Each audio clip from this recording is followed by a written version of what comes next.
welcome to this evening's Town Council meeting. It's good to note we've got two members of the public in attendance. Are you wishing to speak as well, Roma?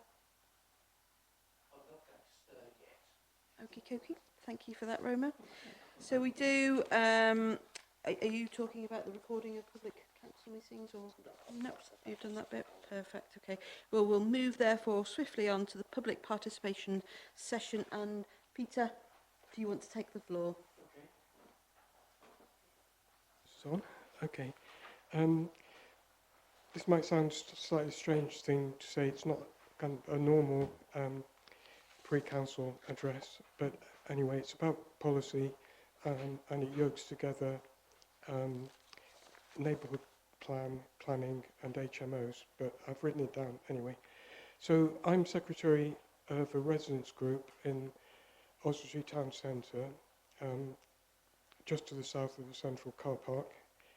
We have good relationships with local councillors, council officers, businesses and community organisations, and 25 years practical experience in constructively addressing local issues. I'm speaking in support of item 12, a motion proposing a neighbourhood plan. Our aim today is to bring before you one issue which increasingly affects residents, and we see in the neighbourhood plan the best available means of addressing it. It concerns HMOs, houses in multiple occupation, which have, as probably all of you know, are houses shared by unrelated individuals, each with a lockable room, but with shared bathrooms and kitchens, not unlike what used to be called bedsits. HMOs are a valuable way of providing single people, often young or with needs not well catered to elsewhere in the housing market, with shared accommodation, which they otherwise could not afford in town centres. They are more time-consuming to manage and service than other rented accommodation. Reflecting this, landlords who invest in HMOs can expect higher returns than are possible with other forms of rented accommodation. There are many well-run HMOs, but big yields also attract some owners who are tempted to take the profit without managing the properties well, leading to unsatisfactory accommodation for residents and possible problems for neighbours. Developers like this have not been unknown in Oswestry. Other developers have told us that the HMO market in Wrexham, Chester and other large towns in the West Midlands is saturated. Many areas have placed restrictions on further HMO growth, driving investors to seek properties in smaller towns like Oswestry. HMOs housing 6 people or more need planning permission. Our residents association had one case of a large HMO that we considered poorly planned with poor facilities. We were able to identify the developer and their properties in another town. Members of our association who were tradesmen or health visitors were familiar with some of this developers' HMOs, reporting sticky carpets, mould, damp, build-ups of rubbish and other signs of poor accommodation. We included this information in our comments on the planning portal. Shropshire Council, aware of the increased possibility that the project would provide poor housing, rejected the application, as did a planning inspector on appeal. But HMOs with 5 or fewer occupants are permitted developments and are not subject to the planning process. Existing residents have no say in their development. The first they know is when building work has started. When residents realise that a nearby conversion is an HMO, they often become destabilised, anxious and somewhat afraid. It's at this point, but only in the case of larger HMOs, where the planning system is able to offer them a voice, that they are likely to turn up here asking for support from the town council. Small HMOs do not offer that possibility. We've experienced a recent instance of a small HMO conversion. We knew that there was no avenue for us to comment through the planning system, but someone recognised the owner as a local developer. We approached the owner, who agreed to meet with us and we were able to establish the likelihood that the accommodation would be well managed. But that was a rare and lucky chance. Local authorities have the power to issue a directive under Article 4 of Permitted Development legislation, bringing even small HMOs in a defined area under the planning system, and that would be our objective. But contact with planning officers in Shropshire we've had indicates that they are reluctant to employ Article 4. Our impression is that there are at least two reasons for this. Firstly, what seems to have happened in other areas is that planners are reluctant to use Article 4 until they have what they see as a compelling case. A clear, compelling case appears to be when the character of a neighbourhood has already been substantially changed by the conversion of a large number of houses into HMOs. Secondly, in Shropshire's case, we also feel that the number of planning officers being so reduced by financial constraints and their workload so overloaded, given the need to redraft the failed local plan, that they are not presently inclined to take on Article 4 work anyway. We also feel that in Shropshire, we live in an intensely urban area, and we feel that the largely rural county doesn't understand the issues completely. We understand and accept the importance of HMOs in providing accommodation for a wide range of needs. We would hope that with the adoption of Article 4 through a neighbourhood planning process, Oswestry can manage the issue better, fostering better understanding of HMOs amongst the public and better integration of future small HMOs into communities. There are multiple reasons to support a neighbourhood plan, and this is but one example of the many issues that a plan devised in collaboration with the community could help address. It happens to be important to us, but experience tells us that it has wider relevance in Oswestry than just to one particular neighbourhood, and that's why I brought it to you today. Thank you, Peter. I appreciate that. Okay, we will then move on to item number 2, which is apologies for absence, of which I'm aware we have several. Thank you, Mayor. Apologies from Councillor Simmons, Councillor Upton, Councillor Roberts and Councillor Anderton. Are we happy to accept those apologies, everyone? All those in favour? Any against? What was the third option? Abstentions. Thank you. Abstentions. It's always the one. Okay, brilliant. Thank you. We then move on to 2B, which is disclosure of councillors' interests of any matters in relation to the Code of Conduct. And at this point, I think it'd just be useful to remind colleagues to have a read of the Code of Conduct and the civility and respect statements as well. I think it's always useful on a yearly basis to have a read of those and remind each other what they say in those things. So I'm going to run around the room and check if there's any interest that anybody wants to disclose from my left-hand side. Anything whatsoever? No, stunned silence. Okay. Councillor Moore, thank you, Councillor Moore. I think I know which one. Yeah, so my partner runs the Drama Forge. As we're just looking over the notes, there's no decisions to be made or anything like that, so so I won't leave the room, but obviously I won't take part in debate. Yeah.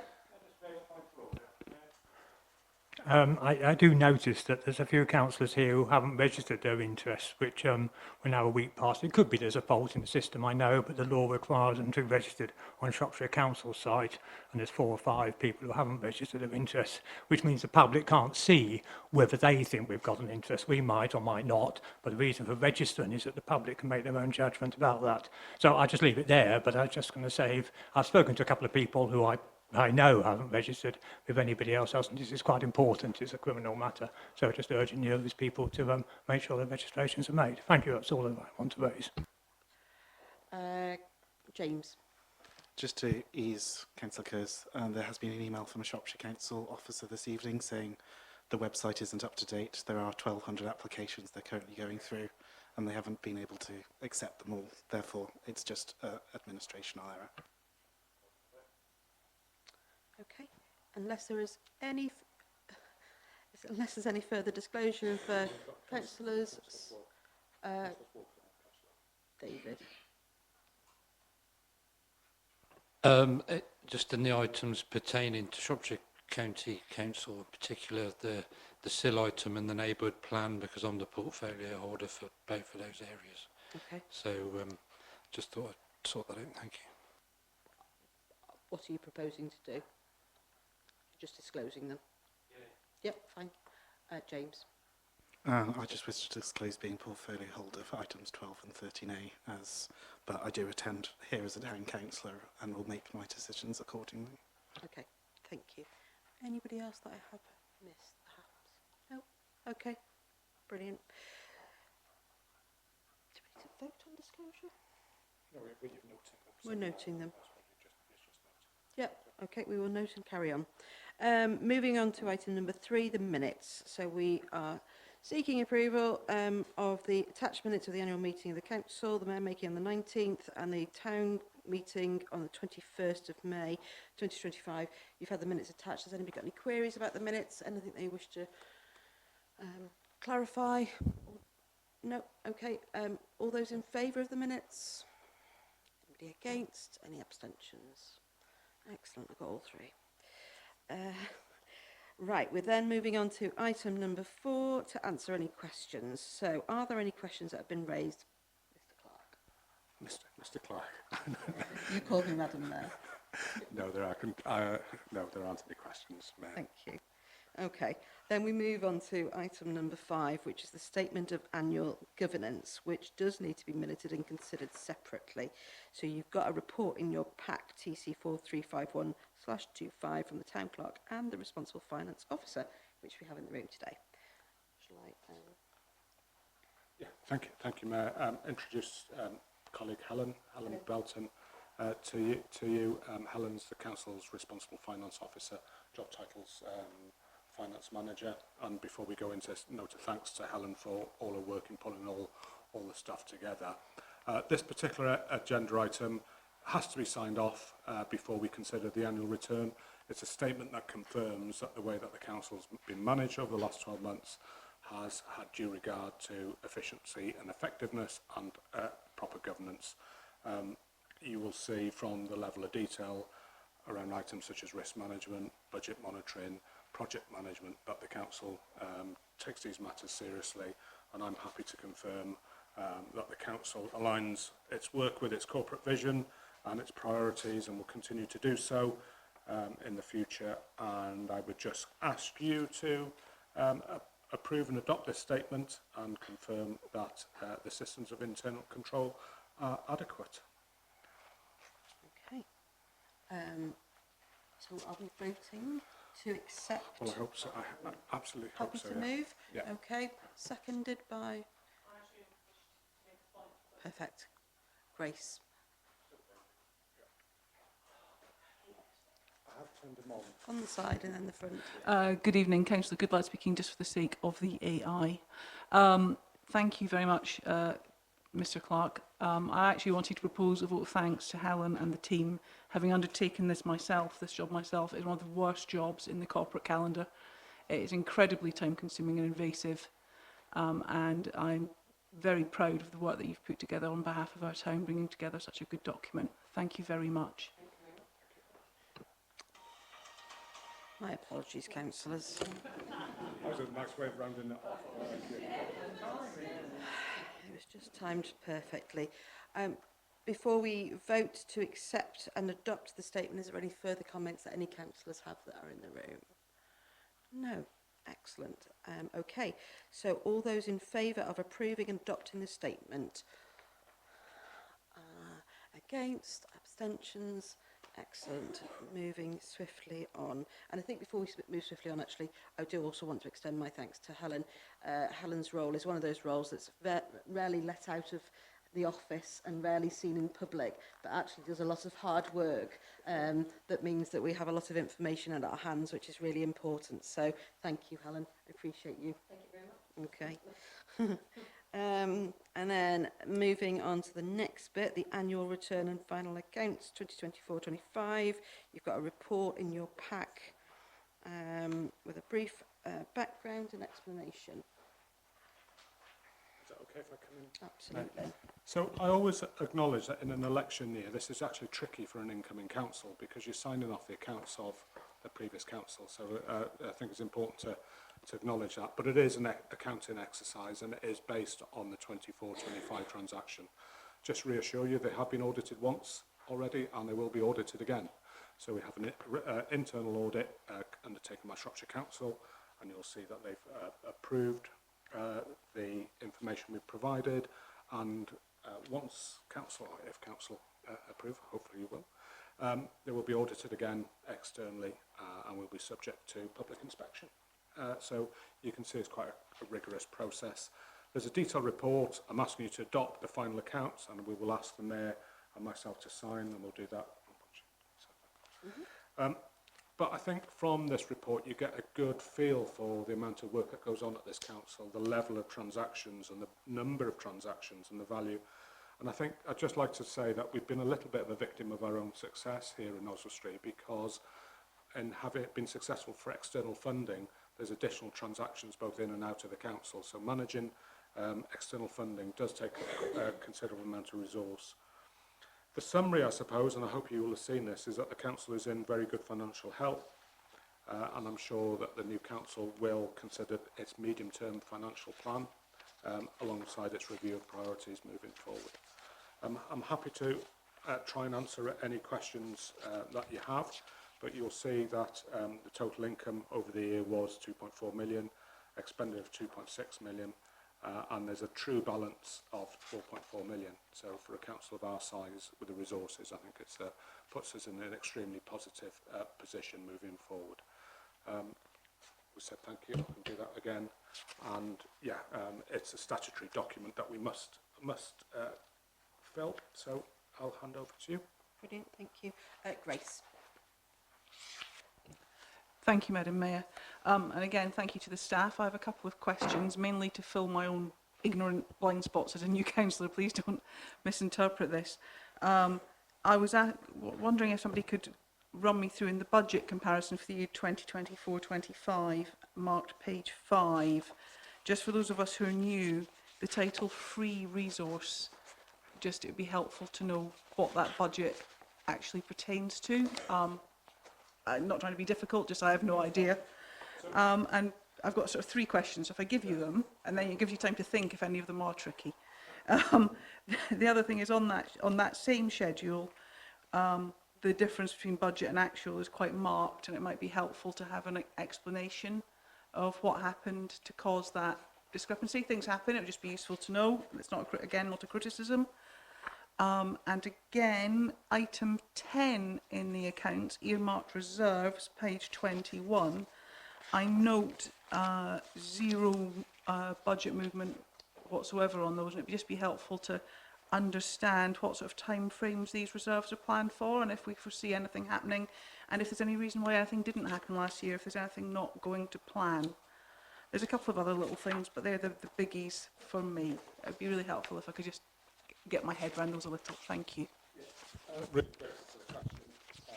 Thank you very much. We have quite a lot of evidence of the auditor, so we're reasonably well prepared. So the free resource is basically grants and donations. It's something known as Section 137 expenditure in the Local Government Act. That's what it is. That's what it is. It has to be accounted for separately in the accounts. And the reason why it might seem over budget, so the council has a general grants and donations budget of £20,000. So that's the organisations that you see on the papers tonight.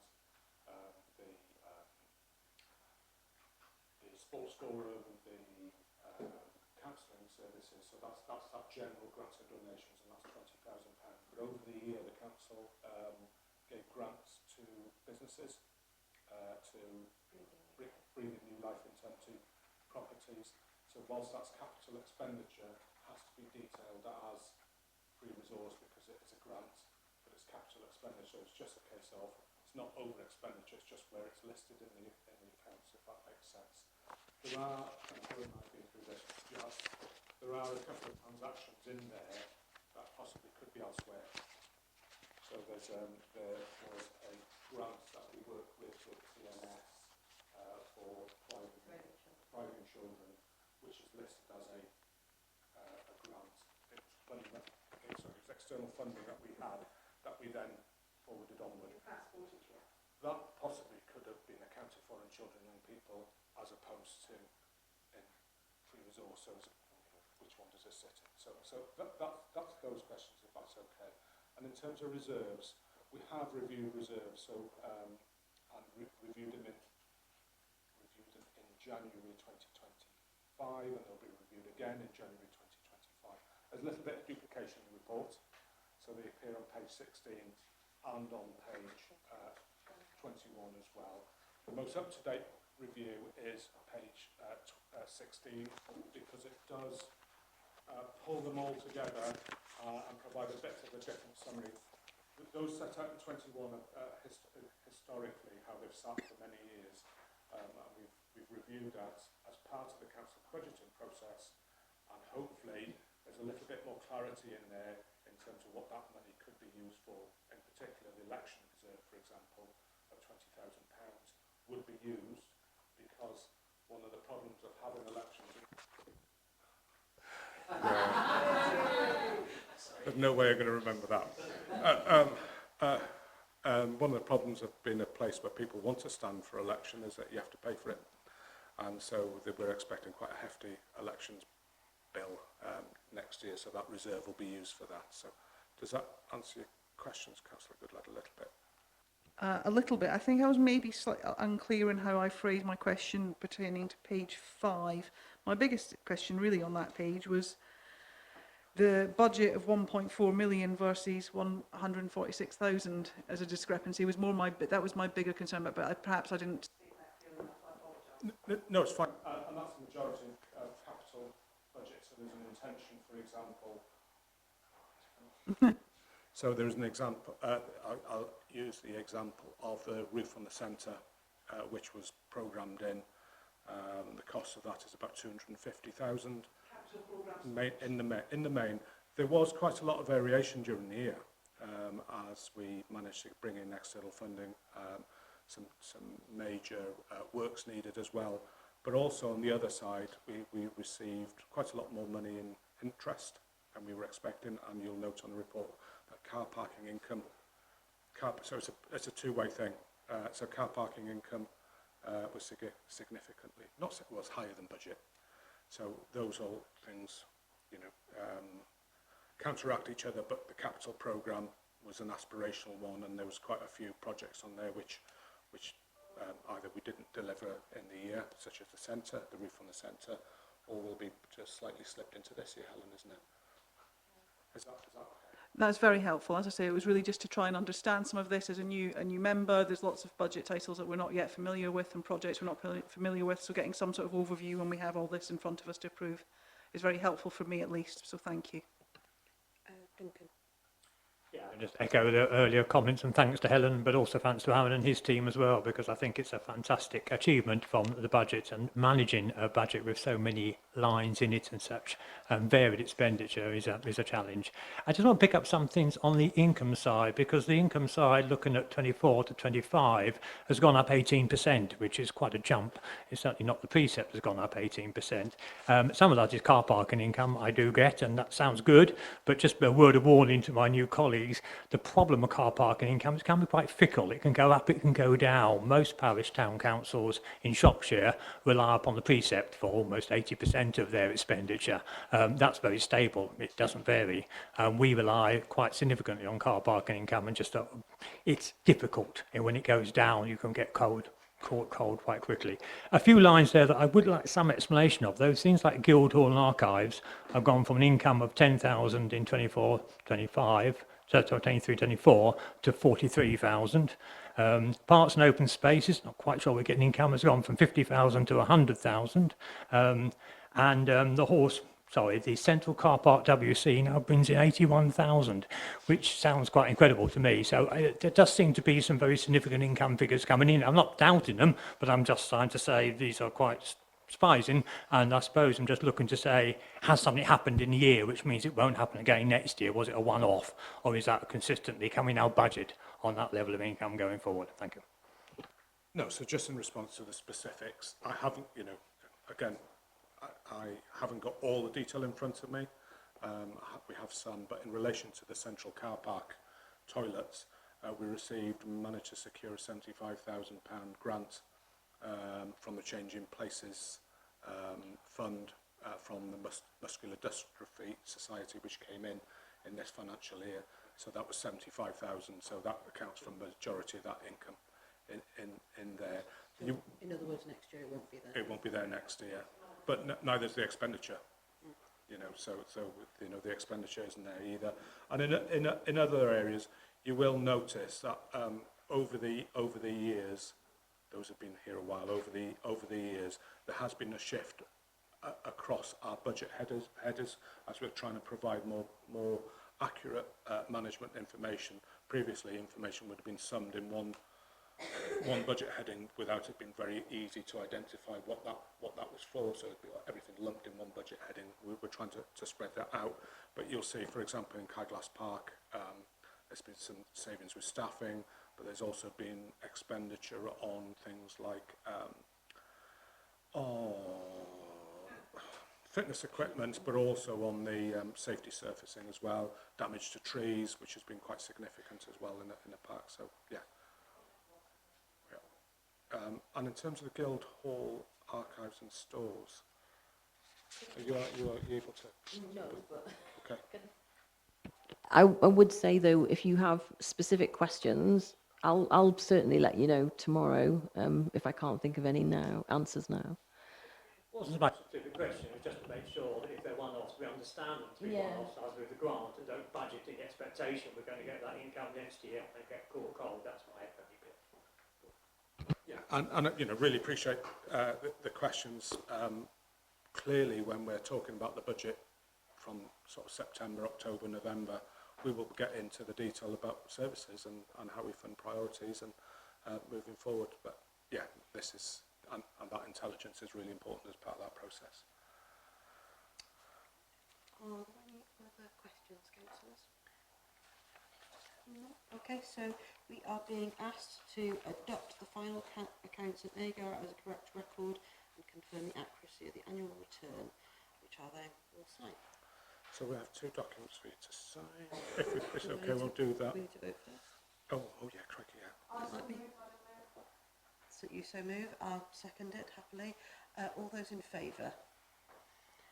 Against and abstentions? Thank you. So that's the first one there, please. Thank you. Yeah. Okay. And then the next one is the other chair and the clerk, aren't we? That's the way around. Then cool. And then I'll sign that as well. Is that really your name? I could ask the same thing, given that starts with a D. Thank you. Thank you. Thank you. Okay, we will move therefore swiftly on to requests for financial assistance.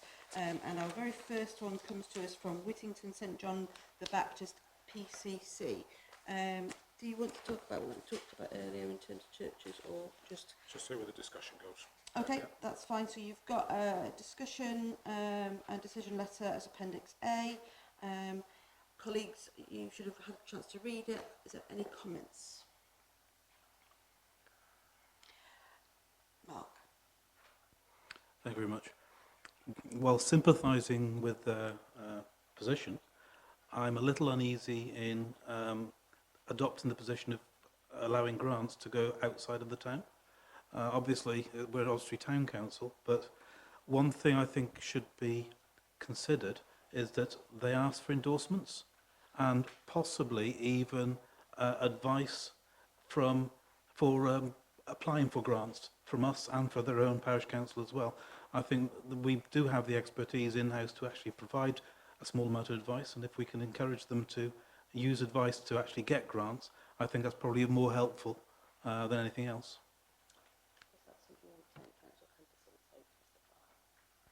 Yeah, we've been fortunate. We've been successful with lottery funding, so we can offer some advice on that with that respect.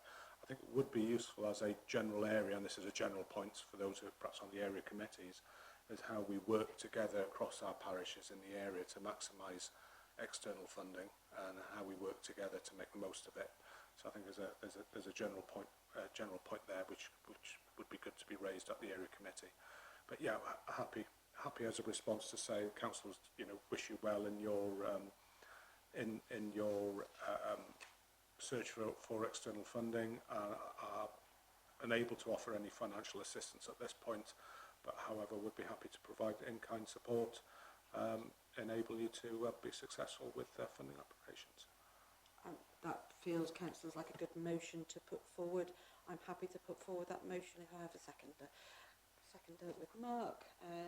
Councillors, unless there's any other thoughts on the matter, shall we vote? All those in favour, please.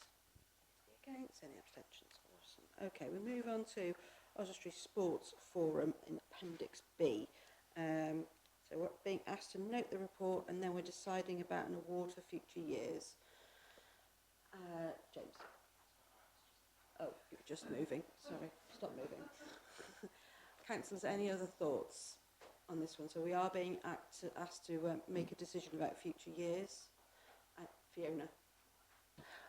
Just that I think anything that gets kids out. I mean, we were there on Sunday for the day, for the sports day, and it's the community games, and I just think it's so important. And I know they work hard, and yeah, anything that gets kids out and inclusive and enjoying themselves, I think should be supported.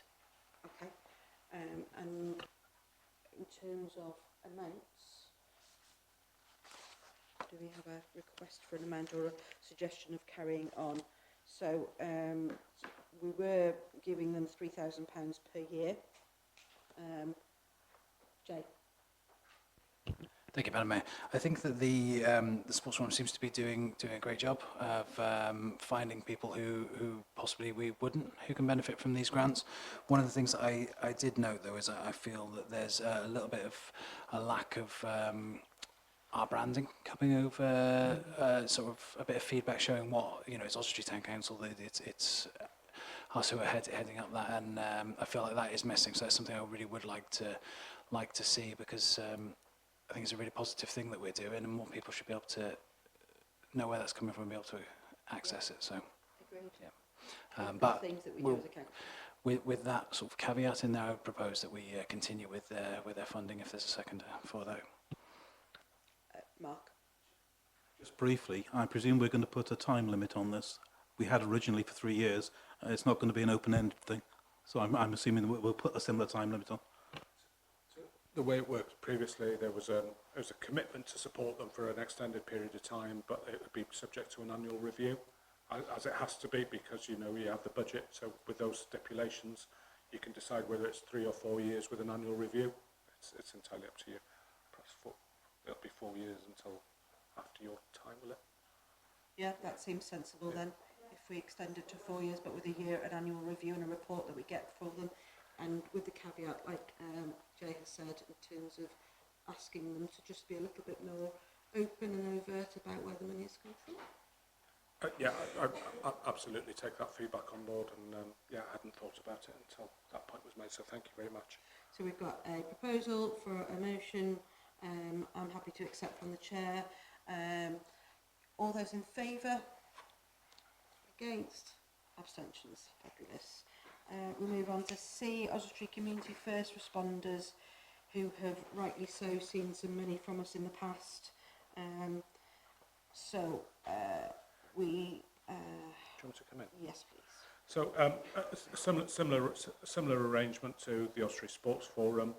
I think the background to this, I think the community first responders needed to put another vehicle on the road and had to pay for their own boots, which is why the town council stepped in and provided the funding. I know it says here that Appendix C to follow. It hasn't followed. but I've had some correspondence with the team, and just if I may just read this out. One of our car defibs is now out of use, so we've borrowed one for the time being, but we are not allowed to use a car without a fully functioning defib, so it's important that we replace this as soon as possible, so the council's assistance would be very much appreciated. That says a lot, doesn't it? Absolutely does. Do we have an understanding of how much the defib is going to cost? I think generally they're happy with £1,000, but Okay. you can carry out an annual review as well. So again, that was a 3-year grant agreement. It strikes me, if we've done it for the Sports Forum, that we should again do it for Oswestry Community First Responders. Jay? Thank you. Yeah, this is something I brought forward a few years ago. I know that's been really appreciated. Every time I've bumped into them, they've talked about how much help it's been. With the addition of the defib in that, I am sort of wondering, so obviously there's the £1,000 was to help them to keep their car on the road and to buy safety equipment that they were having to fund themselves. This defib is probably going to be in addition to that, so my concern is if we gave them just the same amount again, they'd either potentially need to then go back to buying their own equipment or losing their second car on the road, or not have that defib. Is it worth us going back to them and requesting an amount for this defib and us considering funding that separately and keeping the agreement as it is, but looking at the defib as a separate matter? That's what I was about to say. How do we merge that into a 3-year agreement where we only want to give parts of it? Okay. So there's a couple of options. You could defer the decision till next meeting to allow us to gather some more information, or I suppose the other option is that you could commit to the £1,000 for the 4-year with annual review, and then just ask them for follow-up information in terms of any additional funding that they may need for this specific item. So there's a couple of options there, whichever way you want to choose. Or even if there's an option for them to pay for the defib over a period of 4 years? Don't know. Yeah, with the absence of the information, it's a little bit of guesswork, isn't it? So, you know, at least I feel there's support anyway. So it's only a case of just basing your decision on a little bit more information. Okay. There were some hands up there. Jay? Perhaps then just to simplify then, if we, so I propose that we continue with the arrangement as is, 4 years with annual review, and request the additional information and let them know that we are here to help if we can. Yeah, I'm happy to second that from the chair. Unless there are any other amendments or notes or comments, all those in favour? All those against? And abstentions? Fabulous. Right, we then move on to grants and donations. And we have a number of grants and donations reports to note. The first being County Counselling, and we're being asked to note the report as Appendix D. Yes, please. So just perhaps given that we've got quite a lot of business on the agenda, so this is part of a process. So you get a request, you give them money, and then you ask for a review. So it is basically for audit purposes to show that those organisations are fulfilling what they said they were going to fulfil. So I think generally relatively straightforward for most of them.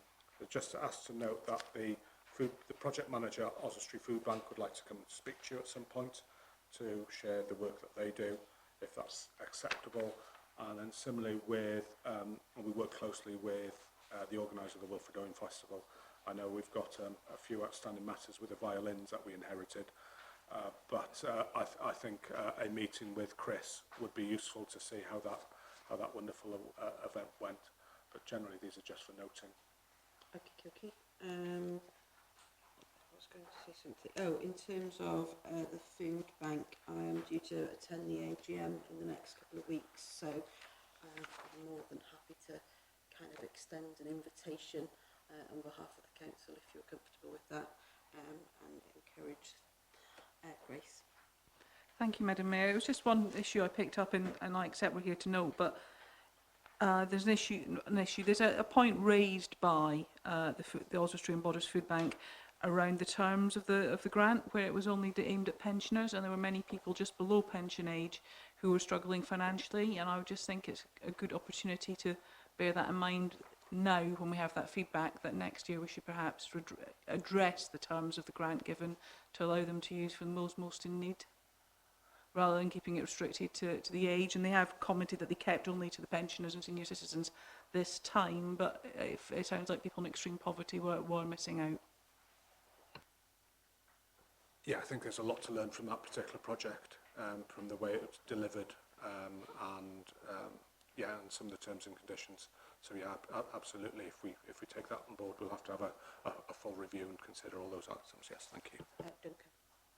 Can I just clarify that this was a one-off project when the government took away the winter fuel payments?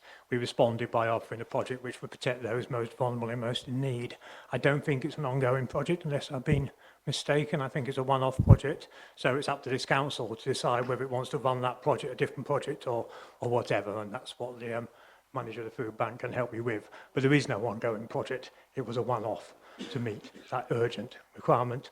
The need is still there, I'm sure, but it's up to this council to decide what it does about it. Okay. Just before we move on very quickly, we've spoken about the Wilfred Owen Festival, so that's fine. If councillors are comfortable, I suggest that we move all of these on block, because we are being asked to note all of them, A through to F.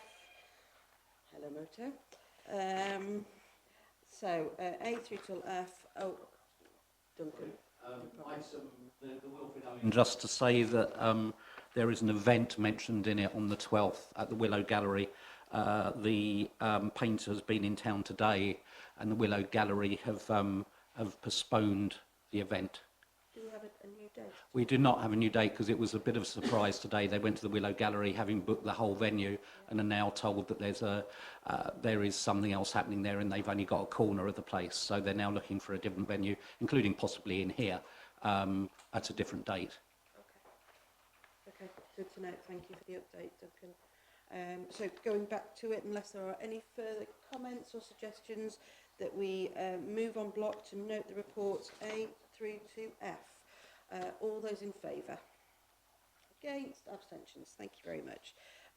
We then move on to item number 9, standing orders. Just very quickly, this is part of start again. So we updated standing orders and financial regs at our last meeting. I think it's good practice that everybody has a second opportunity to review them. There are no further changes, and it's a case from my point of view just adopting them, and it just gives everybody 2 chances to review the council's most important documents. So we are just being asked to note. No, you have to. I think you have to adopt them if that's okay. But Yep. I'm happy if you want to do it together. Yep. That's at the same time, if that's okay. Councillors, if there's any other questions or comments, okay, I propose that we do adopt standing orders then. All those in favour, against, and abstentions. And same with financial regs there. Are councillors happy to adopt both? All those in favour? Thank you. We then move on to some updated policies, A through till E. Do you want to highlight any particular ones? Yeah, so just in terms of the first couple, data breach policy and data protection policy, I know he's not here this evening, but Councillor Mark Roberts has provided some feedback on both documents, which I have to say has been extremely helpful, and I'll take these on board. And these just add a little bit more, provide sentences that make them more specific and make the document more meaningful and more useful. So I know he's not here, but for the record, thank you. So these involve updating urgent contact methods, being clear how you get in contact with the council, but also when it comes to a breach of data. So this would be, you see them up and down the country. Having a bit of a rating, so currently all breaches are dealt with in the same way. Well, actually, if there's a severe breach, you need to be dealing with it more promptly. So I think that was really good feedback. And then the other point which is a parish council favourite, is availability. So where is it? So where is the document? How can it be made more available? So you know, really useful feedback from Councillor Roberts, and if you're happy to take those as read to A and B, I'm happy to include them and update those documents. Okay, and thanks to Councillor Roberts for engaging. That's really useful. Councillors, have we got any further comments on any of this? Duncan? Just on D, the health and safety policy, it, just reading through it, it doesn't mention members at all, and councillors have roles and responsibilities in connection with health and safety, and I would have thought maybe we could look at including some clause in it which makes that transparent, that councillors are also required to comply with health and safety policies and procedures, because we do get involved directly in various operations at various times. The ask would be that you approve these as they stand, and then next time we review them, we incorporate that as part of that. Or do you want it soon coming back? I'm happy it to be improved as is, quite clearly, but I think also I'd like the ask is for you to investigate whether we should have an additional clause which we could approve at a later date to be added in, which makes it explicit what the roles and responsibility of councillors are.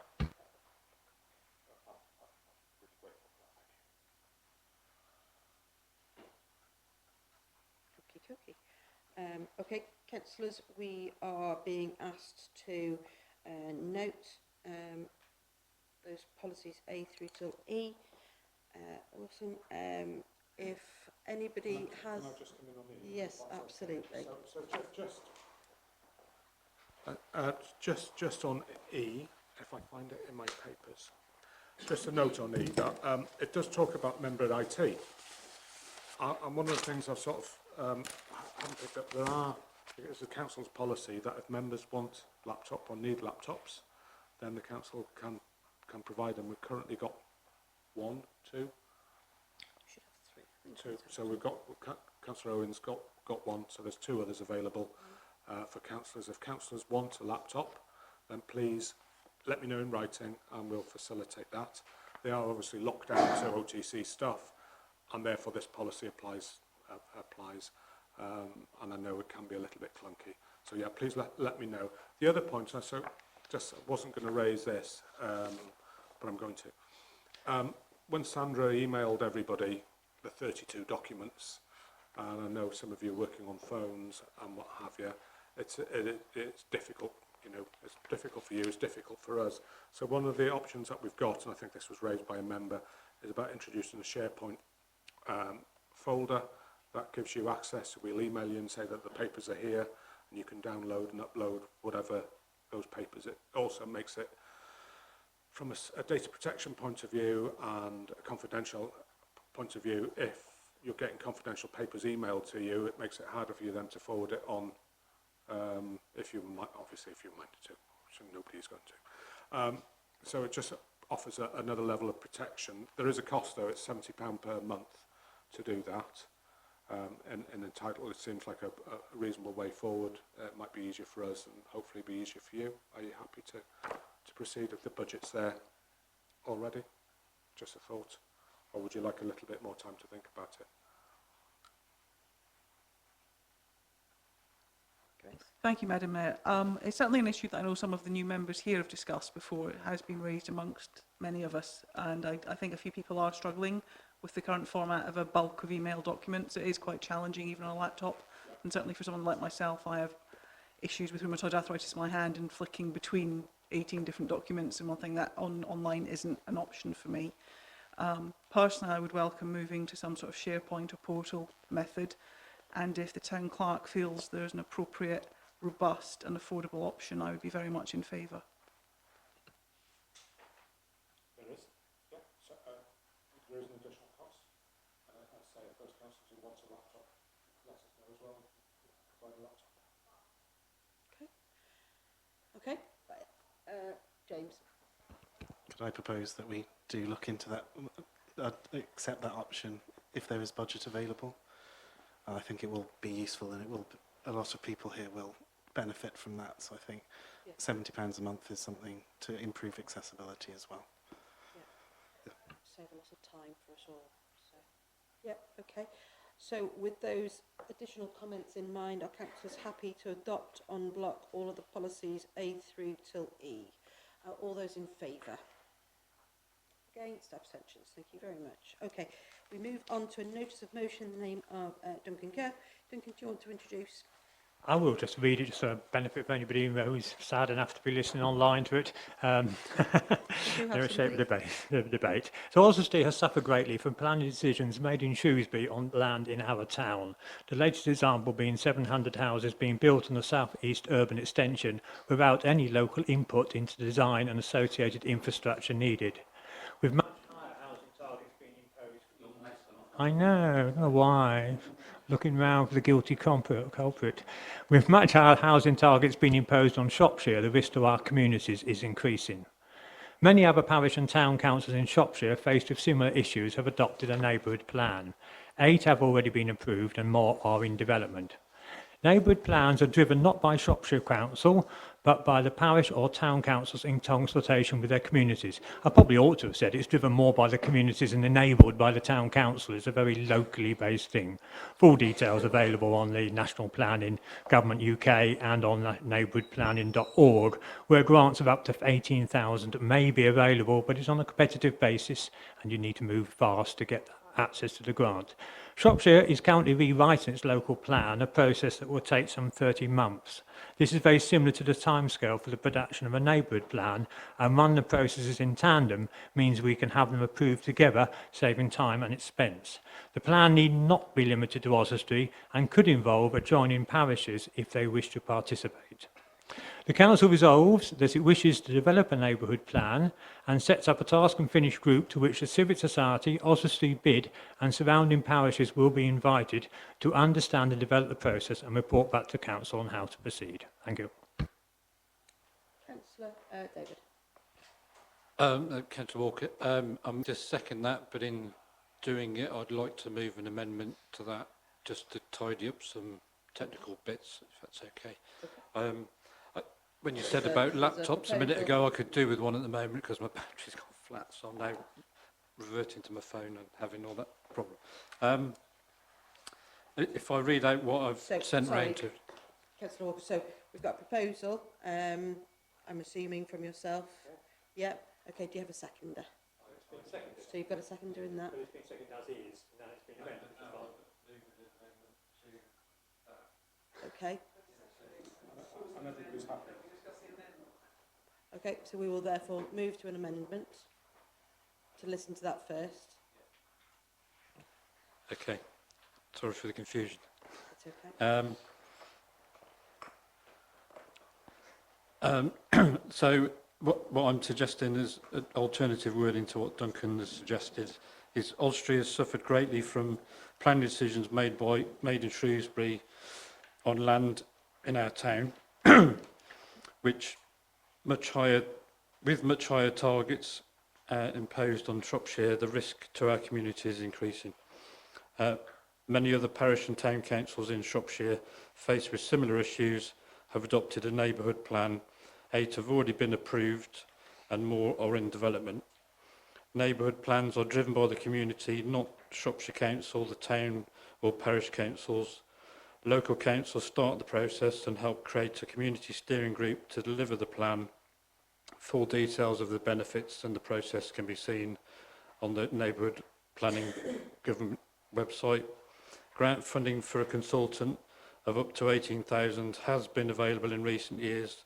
The government has yet to announce funding for 2025-26.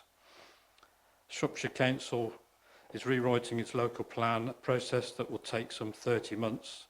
They will soon be issuing a call for sites for consideration and have already been gathering evidence to support their new plan. The neighbourhood plan doesn't need to wait for the local plan, but local housing targets and policies need to be agreed with Shropshire Council and fit within their plan. A neighbourhood plan need not be limited to Oswestry and could involve adjoining parishes if they wish to participate. However, plans cannot overlap. The Council resolves that it wishes to develop a neighbourhood plan and in so doing asks the Town Clerk to 1. Apply for a neighbourhood plan area covering the Town Council area, 2, to consult with neighbouring parishes which may wish to be involved. 3, and to create a task and finish group to finalise the plan area map and develop the process before reorganising into a steering group to include community members, BID, civic society and other key partners. And I have emailed a copy to Sandra and the clerk. Duncan, are you happy to accept the amendment? It's been unusual. An amendment that's actually longer than the actual motion, I think. Just trying to get my head around. I mean, a lot of it's just a repeat of what's already in a motion. So, I'm not adverse to that. I'm just trying to understand what's been left out. So, reference to South East Urban Extension seems to have been left out. I'm not bothered about that. It's just that's the issue which is very much at the forefront of people's minds in Oswestry and helps them to understand that a neighbourhood plan would have given them a greater say over the design of those properties. And but if you want to leave it out, how am I to argue with that? But that's the reason why it was in there. And I noticed in the end, you've not got any reference to either the Civic Society or Oswestry BID being key partners. So I must have missed it. Sorry, I'm trying to listen and... Right, well, I haven't got it in front of me. I know anybody else has. But yes, if they were mentioned, I accept that amendment. Okay, All right, okay. so we have a proposal, a seconder, an amendment, an acceptance of the amendment. Okay, sorry, I didn't hear So- that. That's what I said. Councillors, no, that's absolutely fine. So if we can go to the vote, all councillors in favour of the amendment, please. Against, abstentions, fabulous. Thank you. We're done. We haven't voted on the substantive motion, have we? We've just accepted the amendment, technically. All Fine. you've done is accept an amendment. You now Okay. need to vote on my motion as amended Yeah. because it's a substantive motion. That's fine. It's just how that has to be So, done. thank you. Appreciate that, Duncan. All those in favour of the substantive motion of Councillor Kerr? Against, abstentions. Perfect. So now you've made the decision. Just a note, obviously, I'll need to give you regular updates through the project reports, which is standard, and I'll need to come back to you with just to confirm the details of task and finish group from the representation from this group here. So yeah, I'll come back to you. If it's okay as well, I will speak to the neighbourhood plan officer at Shropshire Council. And together with the place plan officer at Shropshire Council, just to see where their priorities are, and yeah, it gives us a more rounded view. Okay, we have voted on that now, Duncan, so... So Okay. we've just proposed to create a task and finish group. I'd rather imagined we'd do that at this meeting rather than wait till the next meeting, but maybe you're going to wait till the next meeting. That was, in my head, that would have followed on from the decision, but you have to wait for the clerk to come back. Yeah, Just to, because there's a bit of speed around this, as I think we all agree. agreed, yeah.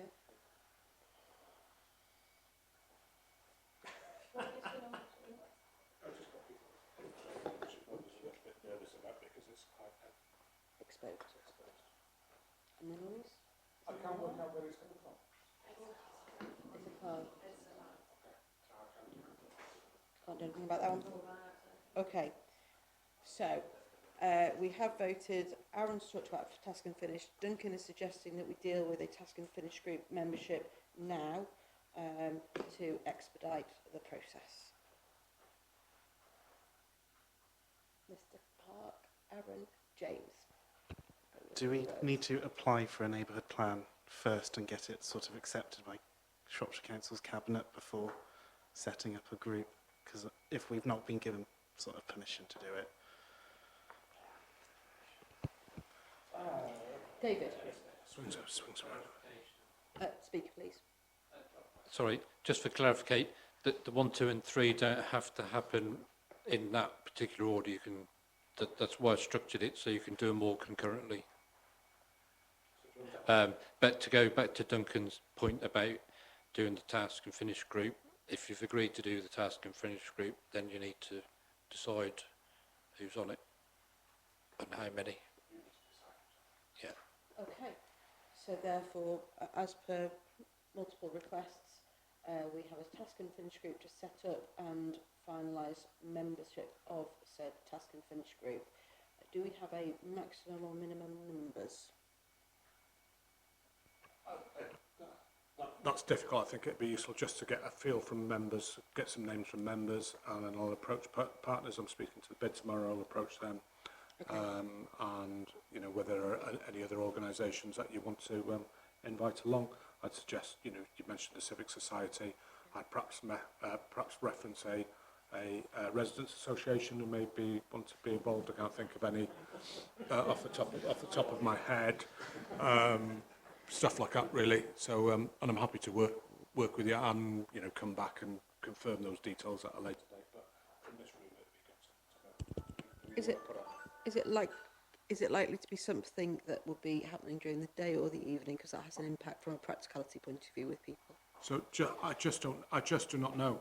Okay. At this point, because I don't know the work involved. I don't know when it, you know. So Okay. I don't know if it ever be held. So I think it's just good to get.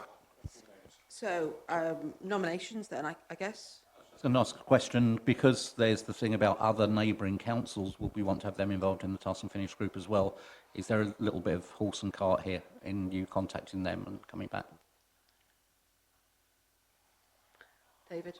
I worded it so you did the Task and Finish group to allow you to do the preamble before you brought in everybody else, and then the Task and Finish group can just manage the talking with everybody else.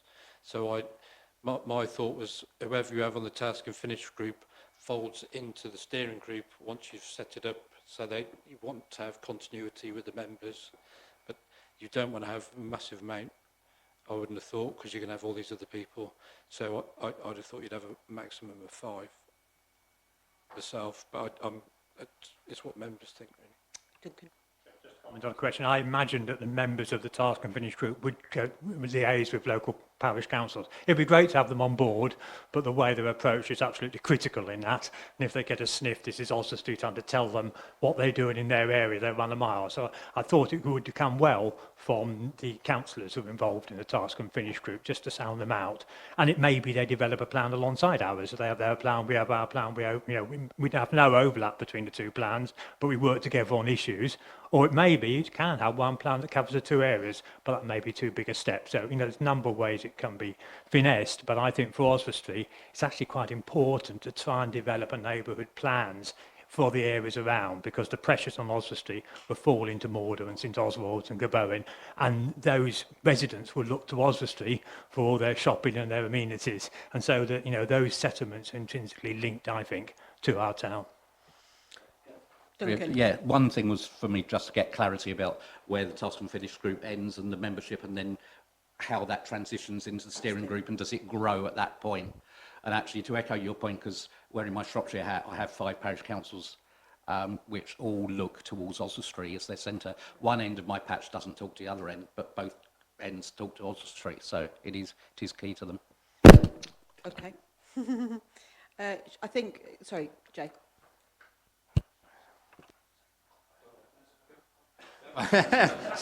Sorry. Thank you for being polite. But That's why I thought the Task and Finish group would help you thrash out all of these questions you're all dotting around the table now, to develop what you're going to do, and then you present that to the potential steering group people, because you've got something to talk about rather than having a blank sheet of paper all the time. Okay, Jay. Thank you. Just a thought in my head, really, as to whether or not this Task and Finishing group should be made up of purely Oswestry town councillors rather than dual hatters. Is there a little bit of a kind of, is that going to maybe be more Oswestry based? I know there's a lot of arguably kind of dual kind of conflict of interest, maybe not the right words I'm looking for, but do we think that I think maybe should we start with yeah. an expression of interest around the room? Who has an expression of interest in being on the Task and Finish group?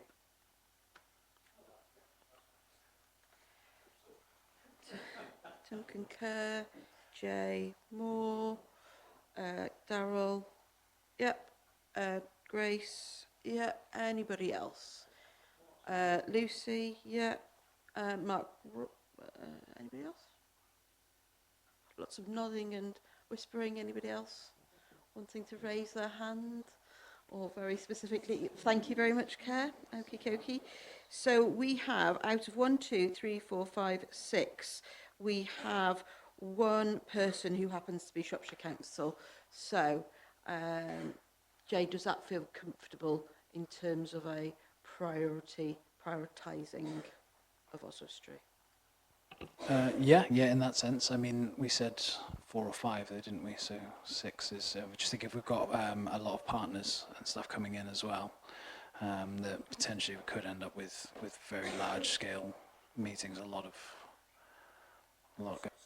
So currently, as it stands, we don't quite know. Let's just reflect a little bit. We don't quite know whether this is going to go forward in any shape or form. Is my reasoning, because yes, Shropshire Council are likely to adopt it. There's currently no money available, so there's a decision about that. And we don't currently know whether parishes are interested. So I suppose the question at this stage is, what's the full role of the task and finish group? Does it have to be set in stone, or can we continue to review it and bring the right people in at the right time? I think we said, it needs to be community-led, and perhaps too many Oswestry Town councillors would be difficult on that as well. So perhaps as a way forward, we've got a group. We can meet a few times, think about what we need to do, and then as part of that, report back regularly. And if there needs to be a review, we'll review it. And again, between now and then, should you wish to change your mind or make any further decisions, talk to Aaron. So what am I doing? So we are forming a task and finish group with those people. You got that? Initially. Fabulous. Absolutely. We have voted on the substantive motion, all agreed. Aaron's done his spiel. We've added some bits of information. We're going to move on. I suppose the only question is, in terms of all this, just for clarity, I'll get in touch with Shropshire Council and express that interest will be, happen tomorrow. And then, obviously, feedback and everything happens after that, doesn't it? As far as I see. Okay. Sorry. Yes, of course. So the names are as follows. Duncan Kerr, Jay Moore, Darryl Brindley, Grace Goodlad, Lisa McKinney, Kerr Johnson. Excellent. I felt a bit like a returning officer then. Fabulous. So we will move on to number 13, Shropshire Council and Shropshire Council Matters. And in your pack, Appendix P, you have got a letter from Alex Wagner and David Minery, which is a call for information. Hopefully, councillors, you've had a chance to read and digest. And the letter sets out a new approach to partnership working with town and parish councils. We are just being asked to consider the letter at this point in time and giving an open forum to discuss and make comments. So, councillors, are there any comments, questions, notes of interest, anything that you want to add? Aaron. So I just wonder for, particularly for new members, if they were aware of where the current position with Shropshire Council, because this hasn't been, just an emerging issue. So these don't have to go forward, but it might help you in terms of discussions, what you've put forward, and where I've been in discussions with Shropshire Council officers. So we've talked about Festival Square car park, having that back for the town council to develop. Oak Street car park, which is at your land, our land. It's the town council's land, which will receive a rental. Playgrounds and grass cutting. So that's been on the agenda for discussion, with some discussion about search for a depot and the potential future street scene transfer. I've expressed an interest in facilities at Park Hall, relating to future burial ground or possibly recreation. We've expressed an interest in terms of land adjacent to Oswestry Leisure Centre, and that was aligned to the improving skate facilities and possibly a pump track. Castle View, just to see if there was additional accommodation there, which there isn't. Bryn Havard Playing Field and the Unicorn Road skate park. So those have been the items that have been on the list. And just to give you a bit of context, that list was last highlighted. So on the 20th of January was the last update I had. Duncan. Just one. Right, so the list is an existing minute in favour of taking on the bus station and taking the money that the bus operators pay to Shropshire Council for the maintenance of that bus station. For the existing motion that was approved for the Town Council to work with Shropshire Council to consider taking that on and managing that, frankly because it's appallingly badly managed at the moment and is really taken away from the experience of bus travellers. And it's so central. Yeah, absolutely. So just to bring it up to date with that, so those discussions. Maybe I should move that those are the issues that, already been under discussion. It would make a good starting point to just ask Shropshire Council, are any of these a goer as far as you're concerned? And then we've got some that way to move forward. By all means, add to them if there's more issues, but it would make some sense to start with issues which have been noticed for several years, some of those, and frankly, we haven't had any progress. So hopefully the new administration will change all that around and we can start developing these. Councillors, are there any other comments, suggestions for services, anything further you want to add at this point in time? By no means is this the finite end of discussion, merely the beginning. Jay? Sorry, just the other green spaces, Wilfred Owen, Gattaca, should be on there for consideration as well. I just think there's a lot of potential in those places, isn't there?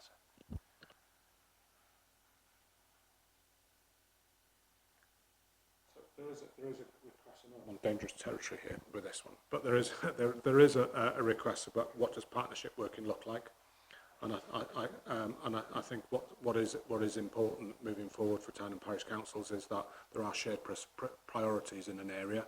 So what's important to both councils is a good form of partnership work, and some discussions about that and feeding that back would be good.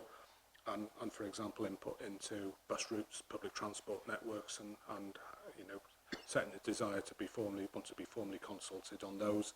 So if it is partnership, that's what partnership working means, and I think is important alongside discussions about services. You talk about direct services and capital projects. You talk about other things that are important to our residents, such as resident parking, car park. All of that I think needs to be in the mix as well and part of an agreement. So I just encourage you to think broader than just direct services and capital programmes, because they've proved to be quite tricky so far.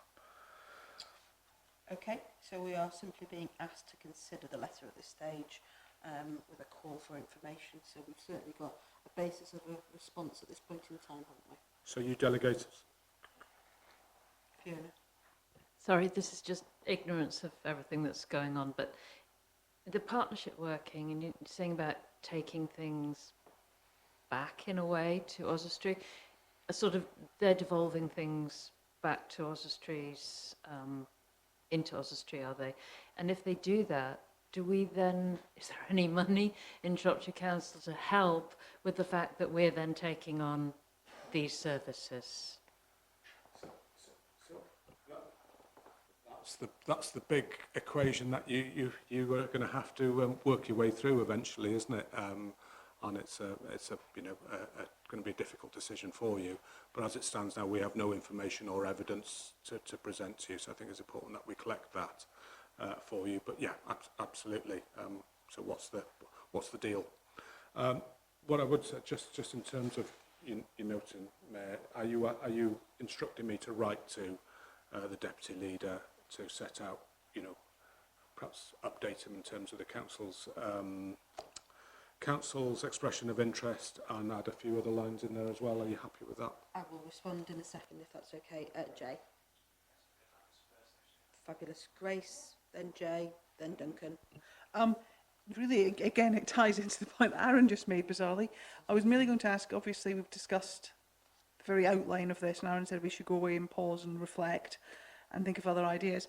What's the timescale for our response? Doing an initial response now, and how do we update, and the actual process of response until we give a final formal response? Because obviously we do need to bear that in mind while we're reflecting on ideas. So, I think there is a deadline in there. There's sort of, obviously the timescales at Shropshire Council are moving quicker than, and they need to move quicker for their point of view than we need to. And I'd urge you to think of Oswestry and the Town Council as part of that. So they talk about running for 2 months, but I see this as part of an ongoing dialogue. I think the key thing is how do we manage to sit in a room and actually,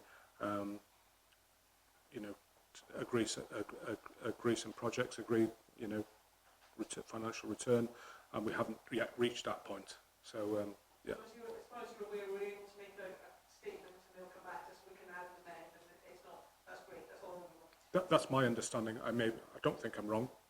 I am sometimes, quite often. But. Okay, so I've got Jay, then I've got Duncan, and then I've got David. So yeah, just to to Councillor Wilson's point, one of the things I think is really important with this is us being in a position where I think we'd have to look at taking on some of the car parks to increase our income in order to take on some of the other services. The idea of just taking on services that we would then just be responsible for paying for, that's not divulging, that's being lumped with. You know, I think we really need the car park stuff to go with it. So I think any offers that we do put together needs to be quite sort of comprehensive around what we can actually look to take, you know, as a whole package. And yeah, that will have to include car. I don't see any other way of doing it. Duncan? So I was just saying, in terms of moving forward, I did actually propose that we actually write back listing those projects which we already determined as a council that we're interested in, added on the new projects that have been identified here, and just say that's just a starting point. But if you want a starting point, that's a starting point, which the council's already got over the hurdle of saying there's interest and benefit to the town council, or to the residents of the town council from having these discussions, and then all the issues that have been raised need to go into the detail of it, but it just gets us off the ground. I feel a bit sorry for Alex, because it's a dreadful inheritance that the new administration at Shropshire Council's taken on. They will need to move at great speed in order to balance the books, to be perfectly honest. So, and I think you know, they've got their own priorities to deliver on that, but I don't think they've got a lot of time, to be perfectly honest. And so I think we just need to recognise that and help them by responding quickly rather than taking a long-term view on it, because time isn't a friend at the moment. David? Just for clarification, what Alex said at Cabinet this morning was everything's going to be bespoke with every single parish and town council, because they've all got different pressures and things. So it's definitely aimed to be more about finding what's most efficient for delivery in terms of people. They don't really care who does what, as long as things happen in the right way. So as long as there's efficiencies in it, and I'm sure when you're thrashing out how you're going to balance it, you've got to make sure you're looking after the interests of the town council rather than Shropshire Council's interest, whereas historically they would have just said take over this service and there would have been no money tied with that, but that's all part of the conversation. Okay, James? I was making a point where it said they're going to soon put out a call of information and then have 2 months.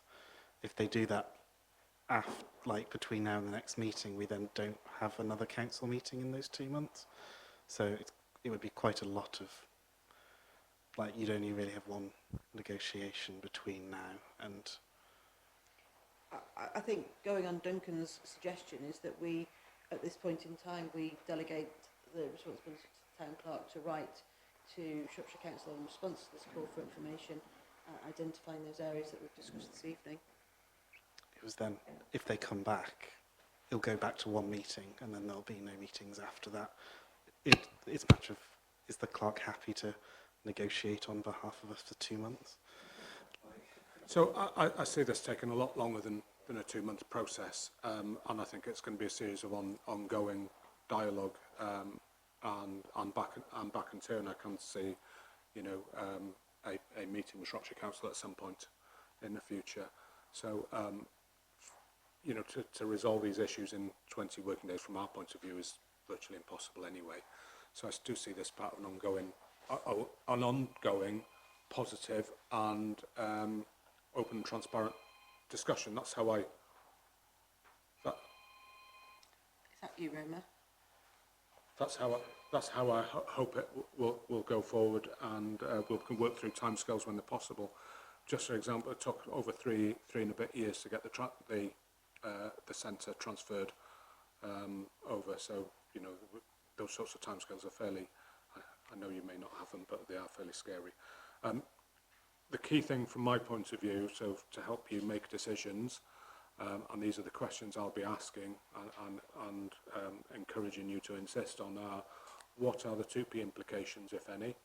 So please confirm those. So that's when you take on other organisations' work and the staff associated with that work, they have a legal right to transfer with that. Okay, so it's a transfer of undertaking protection of employment. I hope I got that right. And as somebody who's benefited from it, it's extremely important. But again, the example from the centre, we were 2.5 years into the discussion before that was even raised and clarified. So, you know, I think I want those clarified. I want to understand contractual agreements in place with WSP, Kia and Ida Verde, and I want to make clear what the deal is in terms of freehold or leasehold. And I think with all that information, you can make an informed decision. Without it, I think you're guessing a little bit, and it wouldn't be an approach I would encourage, because it has serious ramifications for this council and, you know, your long-term financial stability, because you're going to have to find a way of funding these services one way or another in the future. So we have a motion from Duncan to delegate the response through to the town clerk based upon our discussions this evening. I'm happy to second from the chair. Are all councillors in favour of that at this moment in time? Against, abstentions? Wonderful. Thank you very, very much. We move on to Shropshire Council updates, just for those councillors new in the room. Despite the fact that we have 7 Shropshire councillors, we only have 4 councillors that are within the area of Oswestry, and therefore those are the only people that we would get updates from. Are there any updates from Shropshire councillors within the Oswestry area this evening? Mark. It's a very brief update. There's not a lot you can update because we've only just started in the roles. Yep. Most of it has been taken up with lots and lots and lots of induction sessions, yes. As you're well aware, which is almost like information overload for the new councillors. But they are proceeding, and hopefully by July they will start to peter out, because we've covered everything we need to do in those particular sessions. This has already gone out from Sandra to us, but I think it's worth mentioning in public. It was a planning issue in terms of a road closure between the current new roundabout on Shrewsbury Road and the Mile End roundabout. In July, it's due to be closed completely. As I said, it's come to us as part of the planning, but I'd like to just to reiterate in public that from July the 7th through to the 1st of August, that section of road is going to be completely closed, which means that obviously the public need to bear that in mind when they come to travel to and from Oswestry. It's only something which is obviously in the public forum already, but I thought it was worth actually mentioning that. I mean, there's a lot of traffic problems at that point because of the new roundabout, yeah. But this is just one extra thing that people should be aware of. That's it. Thank you. Really worth noting, will have a massive impact on Mile End and people entering the town from that area, given that the A5 is the biggest trunk road between us and the south and the north. So, Lucy. So access to leisure centre, etc., is and shop and the college. James. So the diversion route goes onto the industrial estate and up. So where there's currently the traffic lights, you won't be able to turn right, but you'll come on down the industrial estate and then turn left, back onto Shrewsbury Road.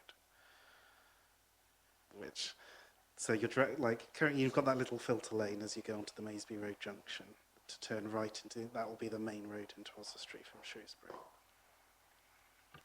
Okay, councillors, if you do want some further information, talk to Mark. I think would be a really good suggestion. Other than that, are there any other updates from Shropshire councillors based in Oswestry in the room tonight? No. Okay. Thank you very much. We then move on to reports from the town clerk. That will be you. Have you heard enough from me already? Yes, but still. Yeah, so just not much to add to any of these in particular. Some are for noting.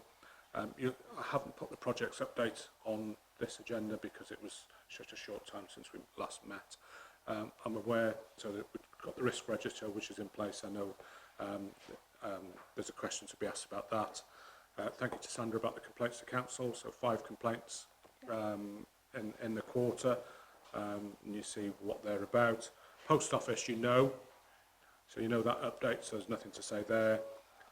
Looking for some support. I think the MP is looking for some support from you with regard to the Wrexham Shropshire Midlands Railway, which I'm sure we'll be able to do, and then to note the SIL update and receipt of £15,000, which has to be spent on it's capital expenditure, and you'd have to spend it on, it's used a lot on either highways projects or on playground improvements, and so that will sit in our account until such time as you're ready to spend it.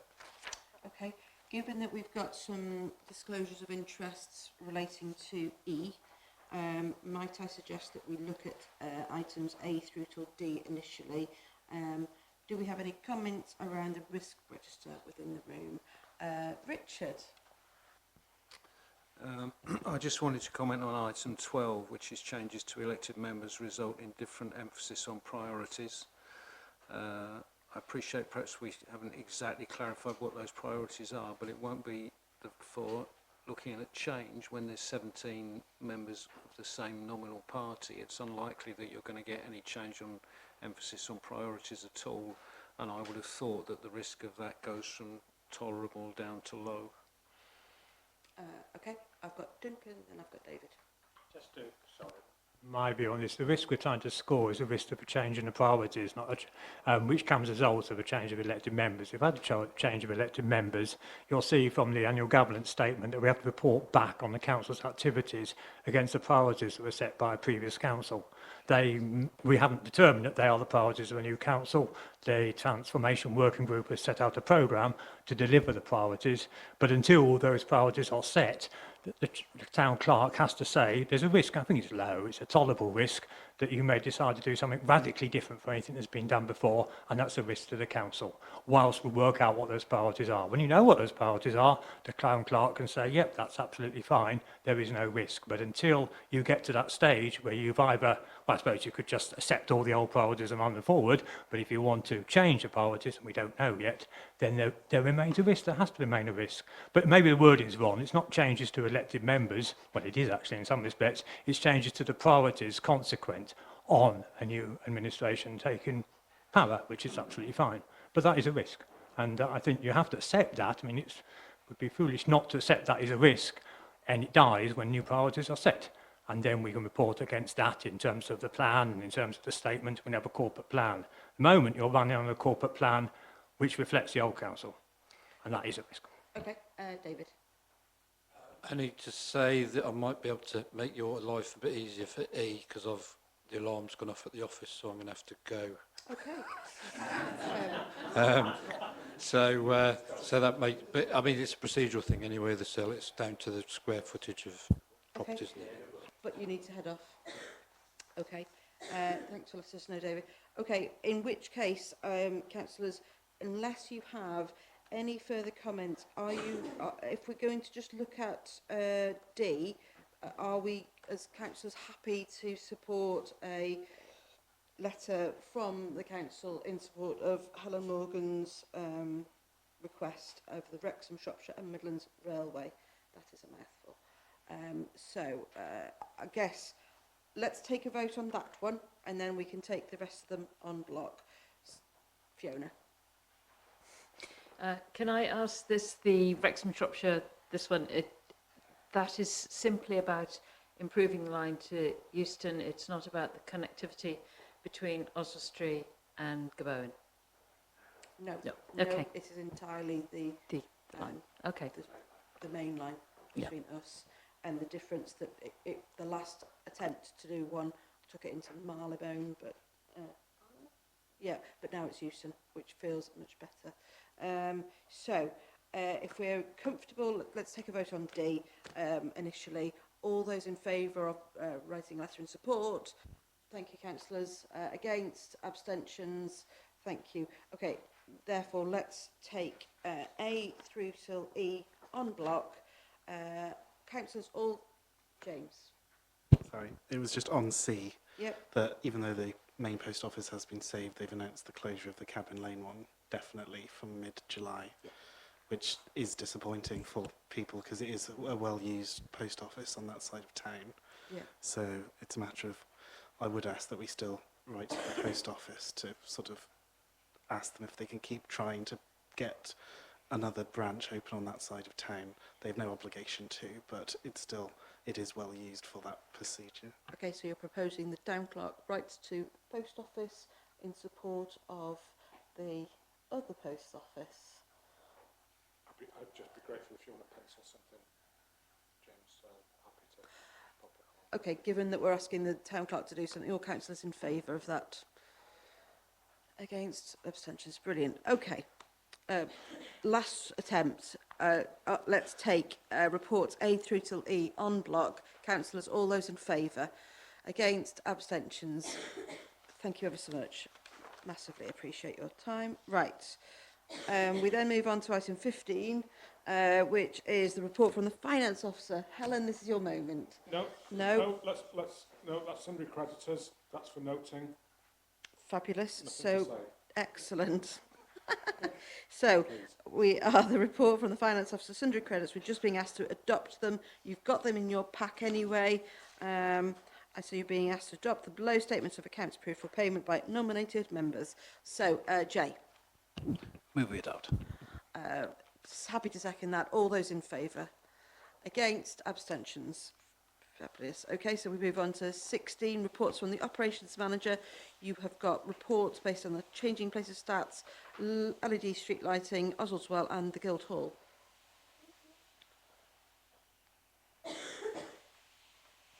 So yeah, apologies. Henry's on leave. Relatively straightforward. Oswaldwell is an area that's been identified needing improvements. Anybody's been there, the wood's rotten, and it needs a bit of TLC. It should be one of Oswestry's premier sort of places for tourists to visit because it's our history, but it isn't. It doesn't give that impression. So there's a need to invest in it, and I think there's some suggesting. I'm considering that the recycled plastic option may be one that I'd encourage you to go for. The Guildhall boiler has been broken for a long time, and it's costing quite a lot to repair on a case-by-case basis. It's been in since 1997.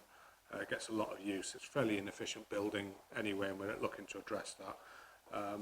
And the costs are, because you have to put things like scaffolding up, and there's a significant cost with that. What we would like to do is when the scaffolding goes up is to make most of it and do other jobs as we can. So we'll obviously try and work through that. And then just a final note from me. Obviously, we talk about Oswaldwell. Oswaldwell is one of the destinations that the In Bloom judges will be visiting this year, and that's another reason why I'd like to do it.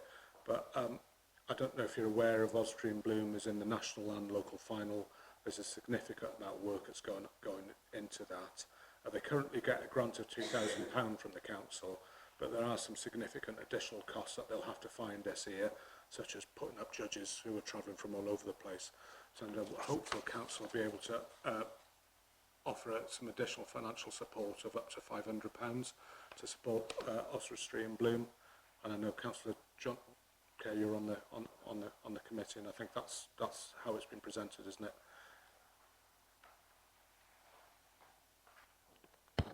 Yes, I was told about this yesterday, and I think it's great what they're doing, and it's just to cover the extra costs. Obviously, like you said, putting the judges up and hosting them,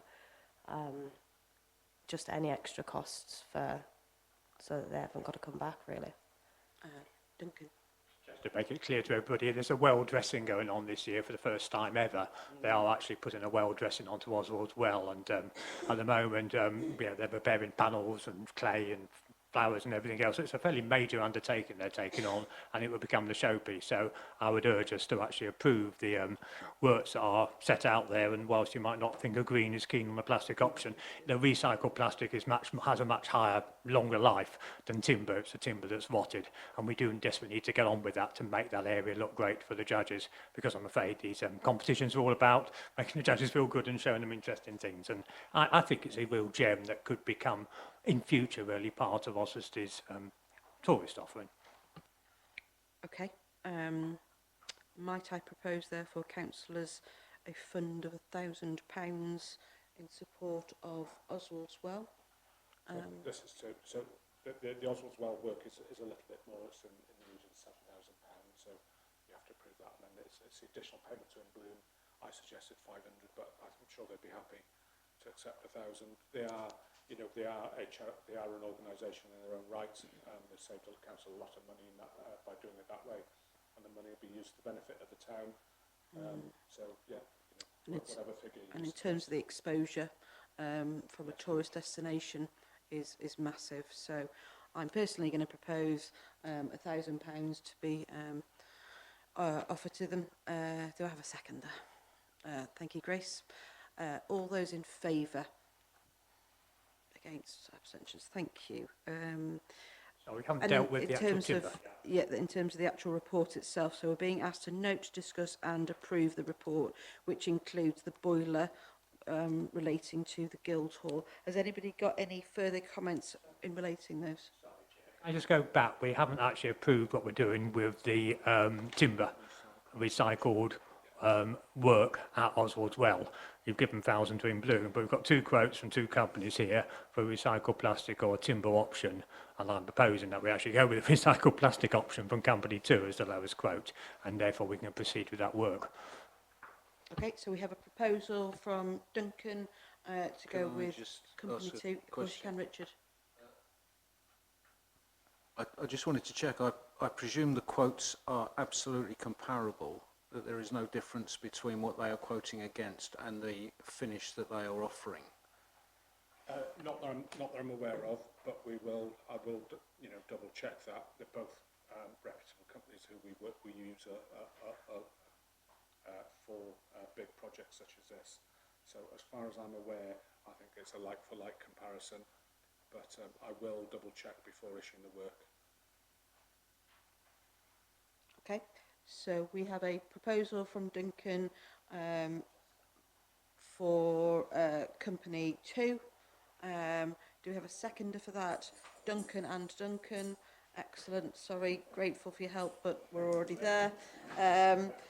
Just to confuse double Duncans, just to confuse matters. So on this one, the proposal is that we go with company 2, and also that we are with the company 2 recycled plastic option, and that we also approve the quote for the boiler as on page 3. Okay. Let's go with Oswald's Well then. So firstly, does anybody have any comments about it? Right, let's go to the vote. Company 2 recycled plastic option. All those in favour? Excellent, thank you very much. Moving on to the Guildhall and the boiler. Any further comments, Richard? I think there's probably some general questions about this is a gas boiler, and I know this has been going on for some time, so I presume this is absolutely what you need, but obviously the question gets raised as to whether there's any air source heating that is available or not, or even ground source, because obviously that's much more the future option. So we have taken some advice. I'm not, so Henry is more knowledgeable on this stuff than I have. We've taken some advice. There are some issues with the building in terms of its leakiness and the suitability of a ground. Yeah, the alternatives for this. Yeah, and there are some issues with this being the location, conservation area, and the location of where a pump would go. If, as I may not be able to answer you satisfactorily, if we can go forward with, reassurance that we have investigated all the options, which I believe we have, and move forward in that respect. We have we have certified green gas, so it is from renewable sources. So that that adds to the Mark. Could I just ask the clerk, I noticed that he put out for 3 quotations, only received 1. Is he happy that we can work with 1 quotation, considering the amount that's involved? Yeah, this is a quite a tricky issue for us, and at the last meeting, Councillor Kerr raised the question about vinyl at the centre, didn't he? And on that case, we went to 5 companies asking for quotes and only got 1 back. And a lot of companies are reluctant to put in the work to quote for big jobs like this. They haven't got the resource or stretched. So in terms of financial regs says that you must seek more than 3 quotes, and we're satisfied that we've tried. I am happy to see if we can obtain any more quotes, but you're fairly limited. If people aren't coming forward and agreeing to meet and surveying and what have you, then it's quite difficult for us to move forward. So, Councillor Goodlad. Grace. I just say yes, it is disappointing there's only 1 quote, but I do recognise, owning a listing building in the conservation area myself, it can be very challenging to find people who are willing to undertake that work and put the effort into doing it, because it is more complex and difficult, and there are very few providers who will actually supply you. Okay, so in terms of the Guildhall and the quote for the boiler, are councillors content to approve that quote? I am proposing it. If I have a seconder, somebody, James, thank you. All those in favour? All those against? Any abstentions? Abstentions, 2 to my left. I will come back to you and reassure you about the source thing. Okay, so just to clarify, at the end of that report we were asked to approve the Oswaldwell site, which we have. The costs met from the repairs and maintenance global reserve. We were asked to note the report and further updates within and approve the quotation. Are we comfortable, councillors, that we have dealt with all of those aspects? Fabulous.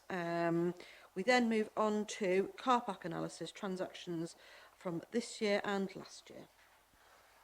So this is stuff that has happened again. So this is end of year reporting, and in light of the amount of the time that we're at and the amount of items that we've got, Chair, going forward, I think what I want to present is to give you an idea of the data that we can provide, the intelligence that's there when you consider car parking and budget setting in the future. Clearly, there's a really positive note in here, in that there's you could argue there's another 100,000 cars coming into Oswestry every year. These figures are as high as they've been for a long time, and it also shows that the range of payment options that you're providing is an attractive proposition for visitors too. I know there's an ongoing discussion about it. The significant income for the town council, and perhaps we can have a full discussion when we've got a little bit more time. So this is for information. This is stuff that's happened. But happy to try and answer any questions if I can. There's a lot of graphs. Anybody got any comments, queries, questions? No. I think just as an additional comment, I'm grateful for a change of setup in terms of the information that we've had in the past. Historically, this looks better. This looks nicer. Not quite there yet. No, but it's getting there, and that's important. So, okay, councillors, unless you've got any further comments, it's good to note a large increase in traffic into our car parks. But we are just being asked to note the report. So I'm happy to move that we note the report, seconded by James. All those in favour, councillors? Thank you very much. Against? Abstentions? Fabulous. Moving on to the carbon audit, which is really pleasing. Another positive report. It's been an evening of positive reports. I would say that, wouldn't I? But I think it highlights the significant work that the council has done, the investment in solar, the investment in electric vehicles, but primarily the decision to go from wholly certified renewable energy sources. I think there's more to be done. Diesel tractors are a little bit of an issue for us, and we need to work on that. It might be a little bit quieter for nearby residents as well, but we can look at that. They're not currently fit for purpose, as I've been told, but we will look at that. Yeah, real positive news, and also, you know, the plans to invest in battery storage with your support to enable some of that power from the market to be used in the Guildhall. We're not quite there yet, but we'd like to do that. But that was the aim initially, wasn't it? Is Yeah, it and becoming a the little bit infrastructure, we more didn't put the resilient? infrastructure in place or sell to the grid at that point, but that's a proposal. So I've got Grace, then I've got Duncan. Thank you very much, Madam Mayor. I wanted to thank the staff, particularly Mr Twamer, for this report, and I second the comments of the Town Clerk, particularly around the battery storage, which would be great if we could get this building running off entirely sustainable electricity. That would be a huge step forward and something the Town Council could be deeply proud of. I also wanted to say the electric vehicles are an excellent step forward as well, that are welcomed. And yeah, the tractors, I love them at 6 a.m. The other thing I thought was that we should note is the secondary glazing, because much as it's maybe not dramatic or glamorous or particularly modern, it is a huge step forward in improving energy efficiency, and I think that should be welcomed. And much as we've raised the issue about using a heat pump, and that perhaps being greener than using a gas boiler, reducing energy consumption full stop is the better step than any of them. So I just wanted to welcome seeing that in the report. Thank you. Duncan? Goes on the words of Grace, and thanks to the staff and to Aaron. I think it's an amazing achievement to have halved the carbon emissions over that period. And I just wondered, we ought to put out a press release to encourage other businesses in the town who are working on a similar journey, that we're happy to share what we've learned, what works for us. We're certainly not claim to be experts in the field, but I think it can be some reassurance for some businesses out there who are struggling and don't know what to do next, to come and talk to some of the people, talk to Especially Henry. given what this building is. Yeah, and the just find out achievement. what we've done. And don't stop there. I think we can do even better than that, but it's a fabulous inheritance. Brilliant. So we are being asked, councillors, to note the report and any further updates and approve the works for the boiler upgrade. So I think we've actually approved the boiler upgrade in the last section anyway. Henry was keen to that they made sure that we didn't miss it. That's fine. Okay, councillors, so we're simply being asked to note the report at this point in time. Councillors, all those in favour? Against, abstentions. Thank you ever so much. Moving on to free bus travel progress reports. We've got a series of other reports from Corrie. So just, Mayor, just to help, there's a couple there for noting. The free bus travel progress report we give you every quarter, so you may want to just say thank you very much for now. Let's look at it in a bit more detail again. The update on that is we'd like to work with young people. So I think there's a need, and young people are telling us they're finding public transport and the cost of public transport difficult. Currently provide free travel on a Saturday, but I think we'd like to come and flesh these proposals out with you. And then the other one, just for noting, the UK Shared Prosperity Fund, which is item D.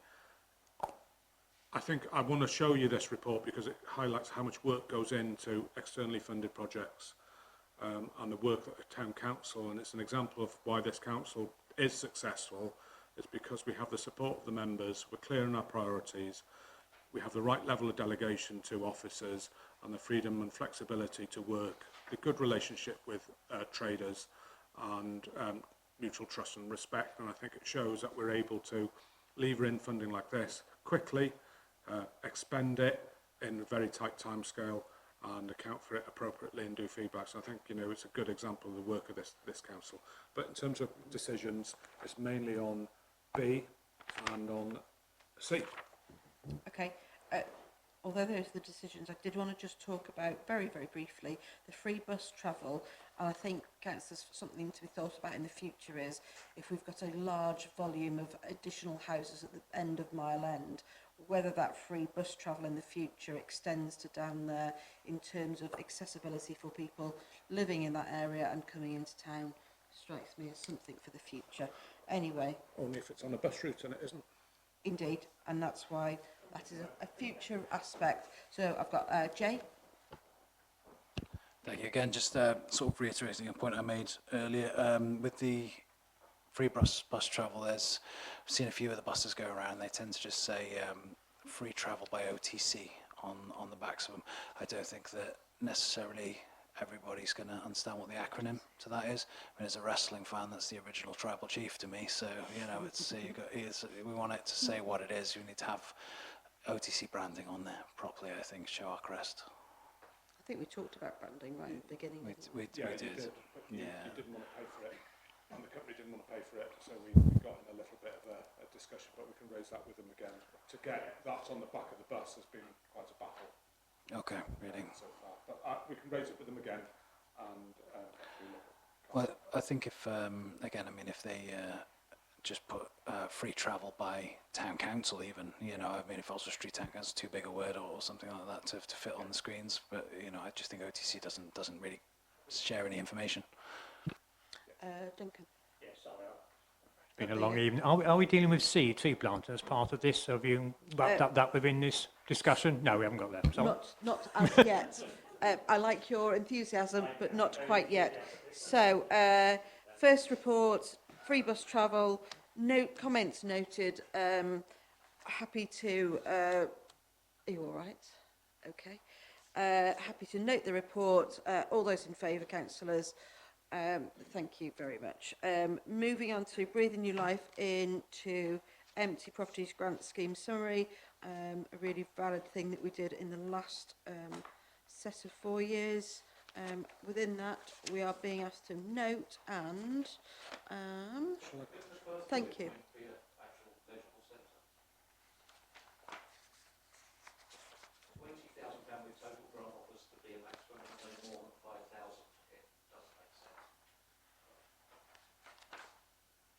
Which page are you on, please, Duncan? In the background, first page, on the 1st of March 2024, council approved criteria, blah, blah, blah. That first bullet point. That doesn't make sense to me. yeah, yes. It's 20. There was a budget of 20,000 with maximum grants of 5,000. Yeah. Individual grants of 5,000. Yeah, but And that's how we applied it. But yeah, point taken. Absolutely. Okay. Yeah. Do you want to come in on that one at all? What are we being asked? So I think you can see from the feedback this was hugely successful for the town council. There's some long-term empty buildings that have been brought back into use, and the scheme was well received. And the key issues you decide, there's money in the budget. Are you wanting to carry on next year? I would like to do it slightly differently. Because previously it came as a first came, first serve, and I think it should be similar to the grants and donations where there's a window of applications and then you can assess them on their merits that way. Feels fairer. Yeah, and I think that's a significant learning. There's £25,000 available. I know there's been some discussion about smaller grants to other businesses as well, so not just those that are empty. So that's the sort of scale of decisions. The money's there. We've got a process in place. We've got officers who can process it. Has taken a lot of time up. You can see from the inquiries, we had 30 inquiries, and typically the town council, we don't like to go, thank you very much, you know, no money, goodbye. We do try and work with people and signpost them, and again, that's sort of time. That takes quite a lot of time, but there's a lot of interest, and there's still a lot of interest. I think that's one thing that's really obvious, is because this is a grant that has an outcome of something that's overt and people can see as they're walking around, then it has become more popular. People are talking about it. People, landlords, tenants, all sorts of people are talking about this grant. So I think that's a real positive step forward for Oswald Street Council in terms of the good work that we do. So we're being asked to simply note the report and suggest that we carry on with the scheme into the next year. Yeah. So, Duncan. I'm happy to approve, move that. But can we also give a vote of thanks to former councillor Gemma Cassin? It was her idea. She actually came, she's not being in the best of health and she just couldn't stand again. But I do recognise that she I've all complained about a number of empty shops in the town, but she's the only one to say, well, can't we actually do something about it? Can we as a town council, rather than just complain about the system and the rates and the landlords, actually come forward with some sort of scheme? So I just think it'd be nice if we wrote to her and say, you know, the new council and the old council already supported you in this idea, and it's transformed some shops in the town for the better. So I just think it's useful if that's appropriate for us to just recognise that. And yeah, I'm happy to move that we proceed with it. I think it's been a fabulous scheme.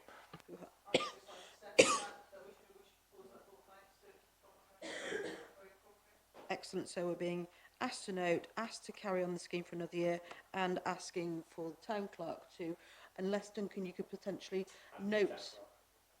I think it's upon the town council. Yep, that's fine. But we're just asking, would you mind penning something? And it can come from. I could do that. You happy with that?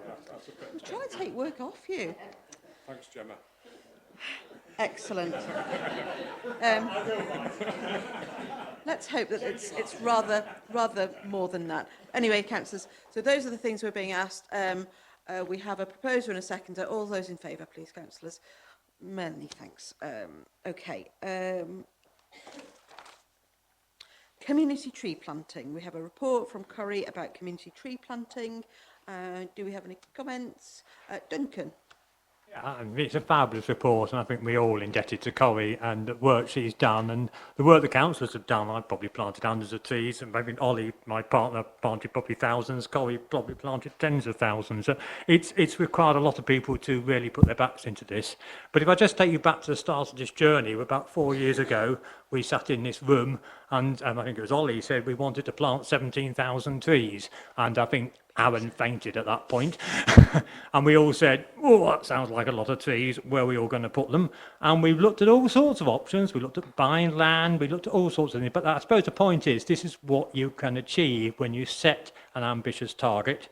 You recruit staff who are as capable as Corrie is, and indeed Aaron is, and you let them get on with it with our partners, and you create an environment under which partners can come through. We've had schools come forward to plant trees, we've had wildlife trusts, we've had lots of interest in this, and we've had funding. So to do all this for £10,000 I think is quite amazing. We thought it would probably cost a lot more than that. On its own it would make us technically carbon neutral if you look at even modest savings from tree planting as to how that compares with our carbon use.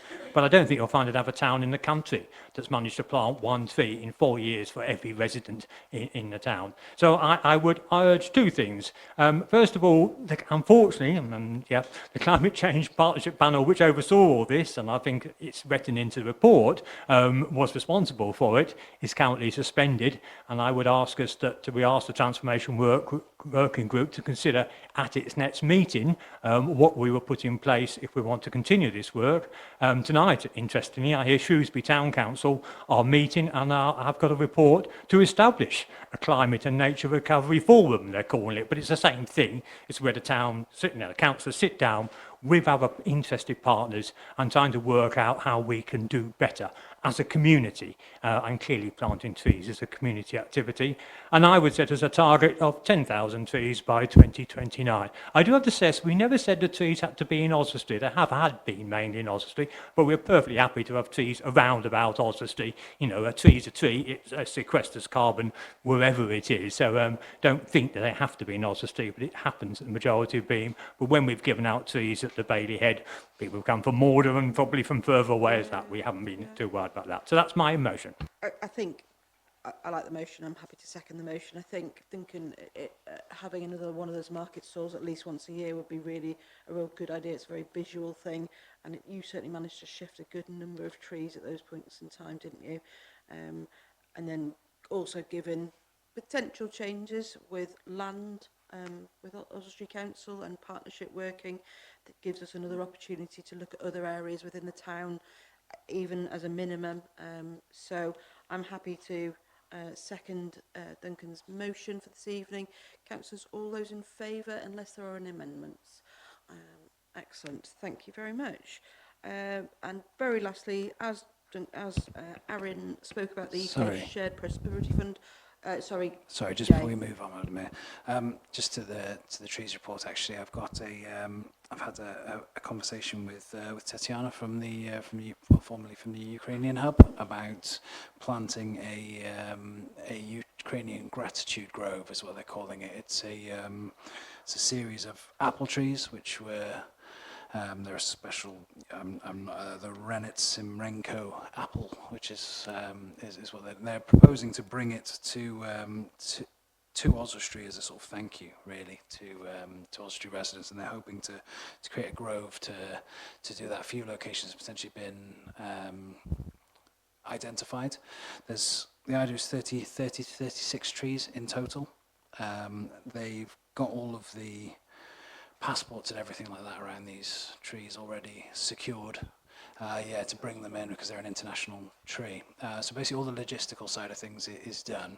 They're hoping that we can help them just identify a parcel of land. My suggestion was that they work directly with Corrie for all the reasons that we've said as to why Corrie is as fantastic as she is with this stuff. Did you say there was a date, a specific date? There is so ideally, they're hoping to plant them on the 24th of August, which is Ukrainian Independence Day. So I they're am hoping to do it on absolutely not a gardener. Is that a time when you would plant trees? I have no idea. I have no idea. October or in the spring. But if they were, if someone is really willing to take care of them, it could be possible, but it's not really optimal. So entirely possible they might need to move that forward and maybe do an unveiling or something like that on if the council's mindful to support it.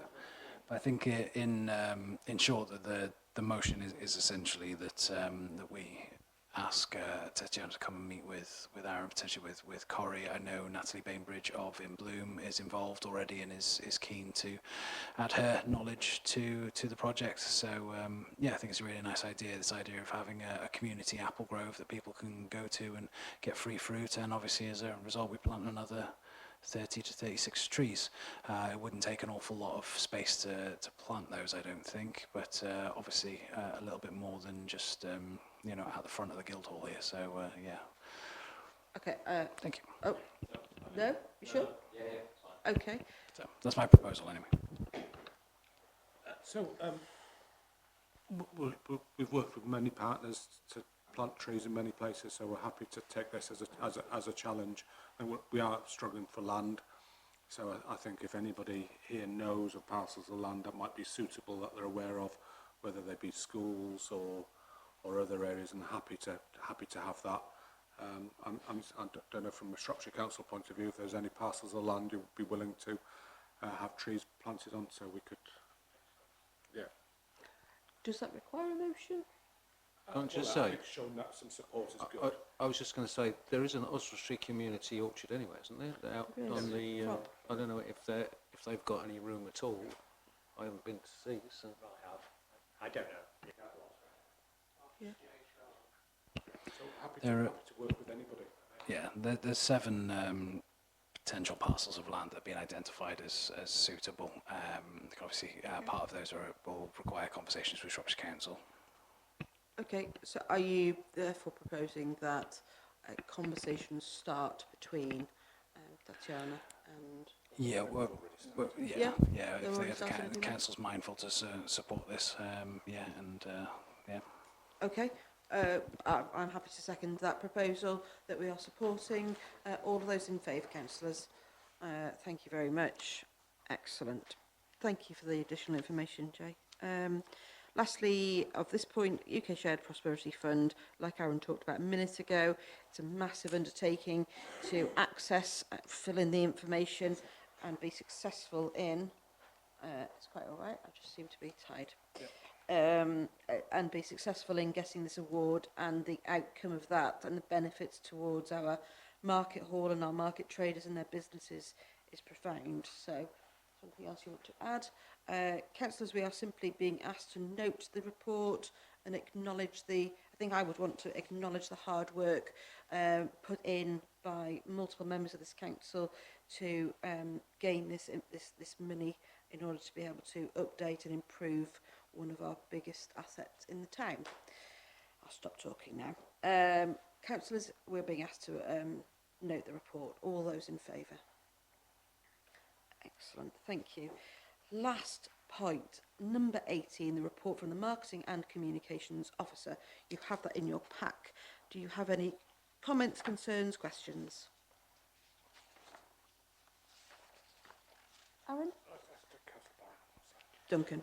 I'm rather concerned that the whole report just seems to be on social media and not on really anything else. I would have expected to see stuff about the website, which I think needs quite a lot of work done to it, and other aspects of promoting the town. You know, there's also, rather sadly, an Instagram account that no one knows the password to. I mean, there is a bit on website at the end, but just most of the text all seems to be social media centred. You know, at the end, you've just got some sort of stats pulled off of how much it's hit, but not really about its actual usage. You know, the work that goes into it. It seems to be a very static object that. Okay. Yeah, take on board the feedback. Clearly, it's been an area we have been trying to improve gradually over time. You'll see, you know, there are stuff about newsletters in there, and we would like to extend those. There's the annual report coming out, notice boards, branding. So there is a little bit more, but yeah, you're right. It does identify heavily on social media because that is how we've been, you know, telling the story. Yeah. Duncan? Sorry, to come to perspective, that'd be bizarre if it wasn't mainly about social media, because that's how people engage with the council these days, you know, and how we engage with the communities. We do some stuff on paper, we do annual reports on paper, but I mean, this is just a report from the officer concerned about what they've done. I think if you've got views as to what they should be doing, then we'll have to be a motion specifically about those, but this is what was done over the period, actually when the last council was in control. But yeah, by all means change it going forward, but I'm not surprised it's mainly about social media. I'd be aghast if it wasn't. I think, Duncan, with respect, what the other Duncan was suggesting was that websites also form that online interaction with from communities to the council when he mentioned the website. So that's just as interactive as social media is at times. That would be my point of view at this point in time. Jay?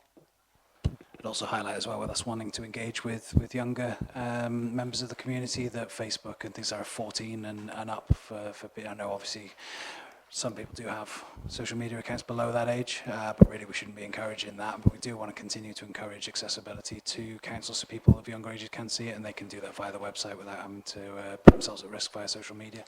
Okay, councillors. So, you know, I think this is a useful discussion. It's difficult this time of night as well, isn't it, to be going into much detail on the last agenda item.